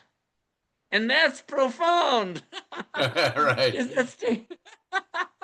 I love it. All right. So I'm gonna answer one last question. Armando's brand new to us. Said maybe you can answer this if you have time. We'll make time, and then we're gonna let you guys go. If I take 100% of my profits in the managed profit section, then how is my money going to grow without me investing more money into my account? Well, that's a double-edged question. Well, it's going to grow because it's taking profit. Your money is growing. Just because it's in your save bucket, that's your money. Right. It's actually it's in your Coinbase account, in your USD or USDC. Your money is growing. Theoretically, in a bull market, if you just compounded it, meaning saved or not saved 100%, saved 0%, theoretically, it's going to continue to buy more and more positions. And as smart as the machine is now, since it buys on the down market, now fills in the gaps, right? So it adds to winners and adds to losers. That's a brand new change. That's just going to make this in the long term even more effective because it's not going to have any gaps. It's just going to have inventory top to bottom waiting for the smallest move. You the conservative approach, which is why it's set at default to 100%, is that it gives you an opportunity, as Mr. Barsano just talked about.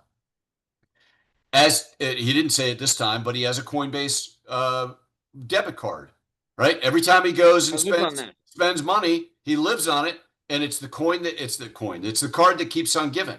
So it's a matter of how conservative or how aggressive you want your strategy in the long term. The example that I gave you is that you're rolling in your profits. When I showed the it's only putting the profit. It's only putting the profit into the save bucket. Right. If you bought $1,000 worth of a coin and it made $30 on a trade, the $1,000 stays in the auto trader to be used. Only the $30 of physical profit goes into the save bucket. Right. So you're still trading with the initial principal you put into the account. That's not taken away from that. Right. Right. So either way, you're going to make a lot of money. There are benefits, though. A whole lot of money. Yeah, you're going to make a buttload of money. There's no question about that. But there are benefits. Like some people I know that they see these coins drop. Say a coin drops 10%. ASM was a perfect example just yet. The last couple of days. Let me just type this in real fast. ASM. I'm only going by what I see. I talk to people every day.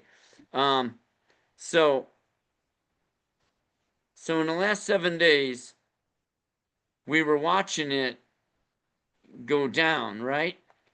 And then today, this is what it did. And it even tried to go down even more in the morning, real hard at 8:45.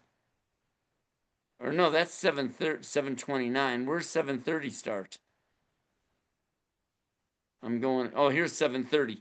So it started out, it was all down here, and then we got a nice spike up. So it took all that, everything on this down day here, it just sold it all off on that beautiful up day.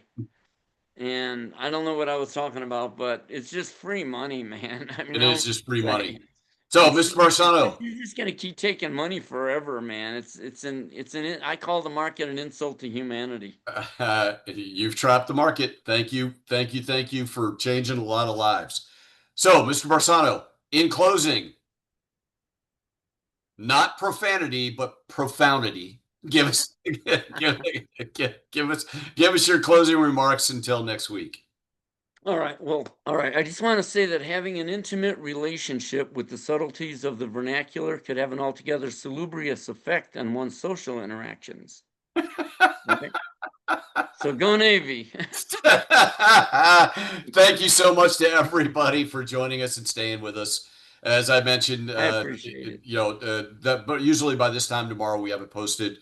The replay is posted on the Financial Intelligence YouTube site. For anybody that missed that, let me see if I can get that. Yeah. In the meantime, I want a shout out for Crypto Casey. Yes, we love her. Thank you for letting us talk to your audience for 3 hours every week. I appreciate that, and I could easily go 6 hours. We could go a lot more. I mean, there's just, it's a lot to talk about, and it's exciting and it's fun. And people say to me, why do you do this? And I've heard so many people, they look for negative stuff. They say, well, if it was real, there'd be no stock market. Or if it was real, he wouldn't be sharing it with you. Why would a guy share it with you? Well, in all reality, if you really want to get down to it, I wouldn't know what I know without you. It's the feedback, the constant feedback. I mean, my phone has rang probably 24 times while in the last 3 hours while I was on this. People want to talk, and I love it. I learn from everybody. We share. I like to hear. I say the same stuff over and over again because because I want to drill it home to even myself. I can see it. I've double, triple, quadruple analyzed everything all through the years, and I watch these auto traders just keep taking money, and they can't stop it. As long as the coin stays in business, they're going to keep feeding you money till you die. I used to present to audiences all over the country, and I would put Bank of America up on the screen. Bank of America was $10 a share at the time, and I remember saying to the audience, do any of you think Bank of America is going to go out of business anytime soon? Everybody says no. Then I used to say, trade the hell out of it, man. It's free money. Yeah. It's just free money. It's just doing this. You don't even have to worry. If you're not worried, the only time you got to worry about stuff is if they're going to go out of business. But then the way we keep taking profits the way we do so much that they got to go out of business right away, because if they stay in business for a few years, you're going to take hundreds of thousands of dollars off the table in profits. They can never take that back from you. Yeah, we'll close with this. So we didn't say it. We normally say it earlier in the show. The only people that have ever had anything negative to say about this platform are those that don't own it. That are brainwashed into still listening to the old cliches. If that was real, there'd be no stock market. If it was real, everybody would already have it. They don't realize that how many years of programming and knowledge, and I mean, not only do you have to be a master programmer, and my son is, by the way, he's been programming these auto traders for 15 years. He does AI and everything. He's a genius. And between the two of us, man, we are deadly. So, I mean, not only do you have to be able to program, you need also an infrastructure, all the servers and the racks of servers and all those programs on those servers. You got to master all that stuff, security, backups, everything. Then you also have to unlearn all the misinformation in the market. So not only you have to be a programmer, a master programmer, you got to be a master in the market. You got to see the corruption for what it is. And I always talk about it on a macro level, the higher level, above all that, knowing how to make money in the market and all. I look at it the macro level. See, that's the micro level of how to squeeze nickels and dimes out of the market. But the other thing is, and how to protect your money. But at a macro level, how do you got to look at what the wealthy are doing, and you got to look at how the market was really, why the market is the way it is, and how they could let this corruption go on for that many years of robbing the public. Why are they allowing that? That's when you got to look at the broader view of the whole world. What's going on? Keep the little guy working while the rich get richer. And guess what we get to do? We get to we get the direct benefit completely distilled down, that we no longer, with this trader, with this platform and your generosity and your altruism, truly is life changing. We don't have to worry about any of that. All we have to do is connect the Coinbase or Kraken account and let it go. So with that, you want to say go Navy again? Thank God. When you had the choice of becoming a postman or a programmer, you're not delivering mail. That was my choice. Thank you so much to everybody. Ed, thank you so much for joining us. Thank you, Edward. All right, we'll see everybody soon. Take care. Good night, Gracie. Hey, that's a good one. Take care. Go Navy.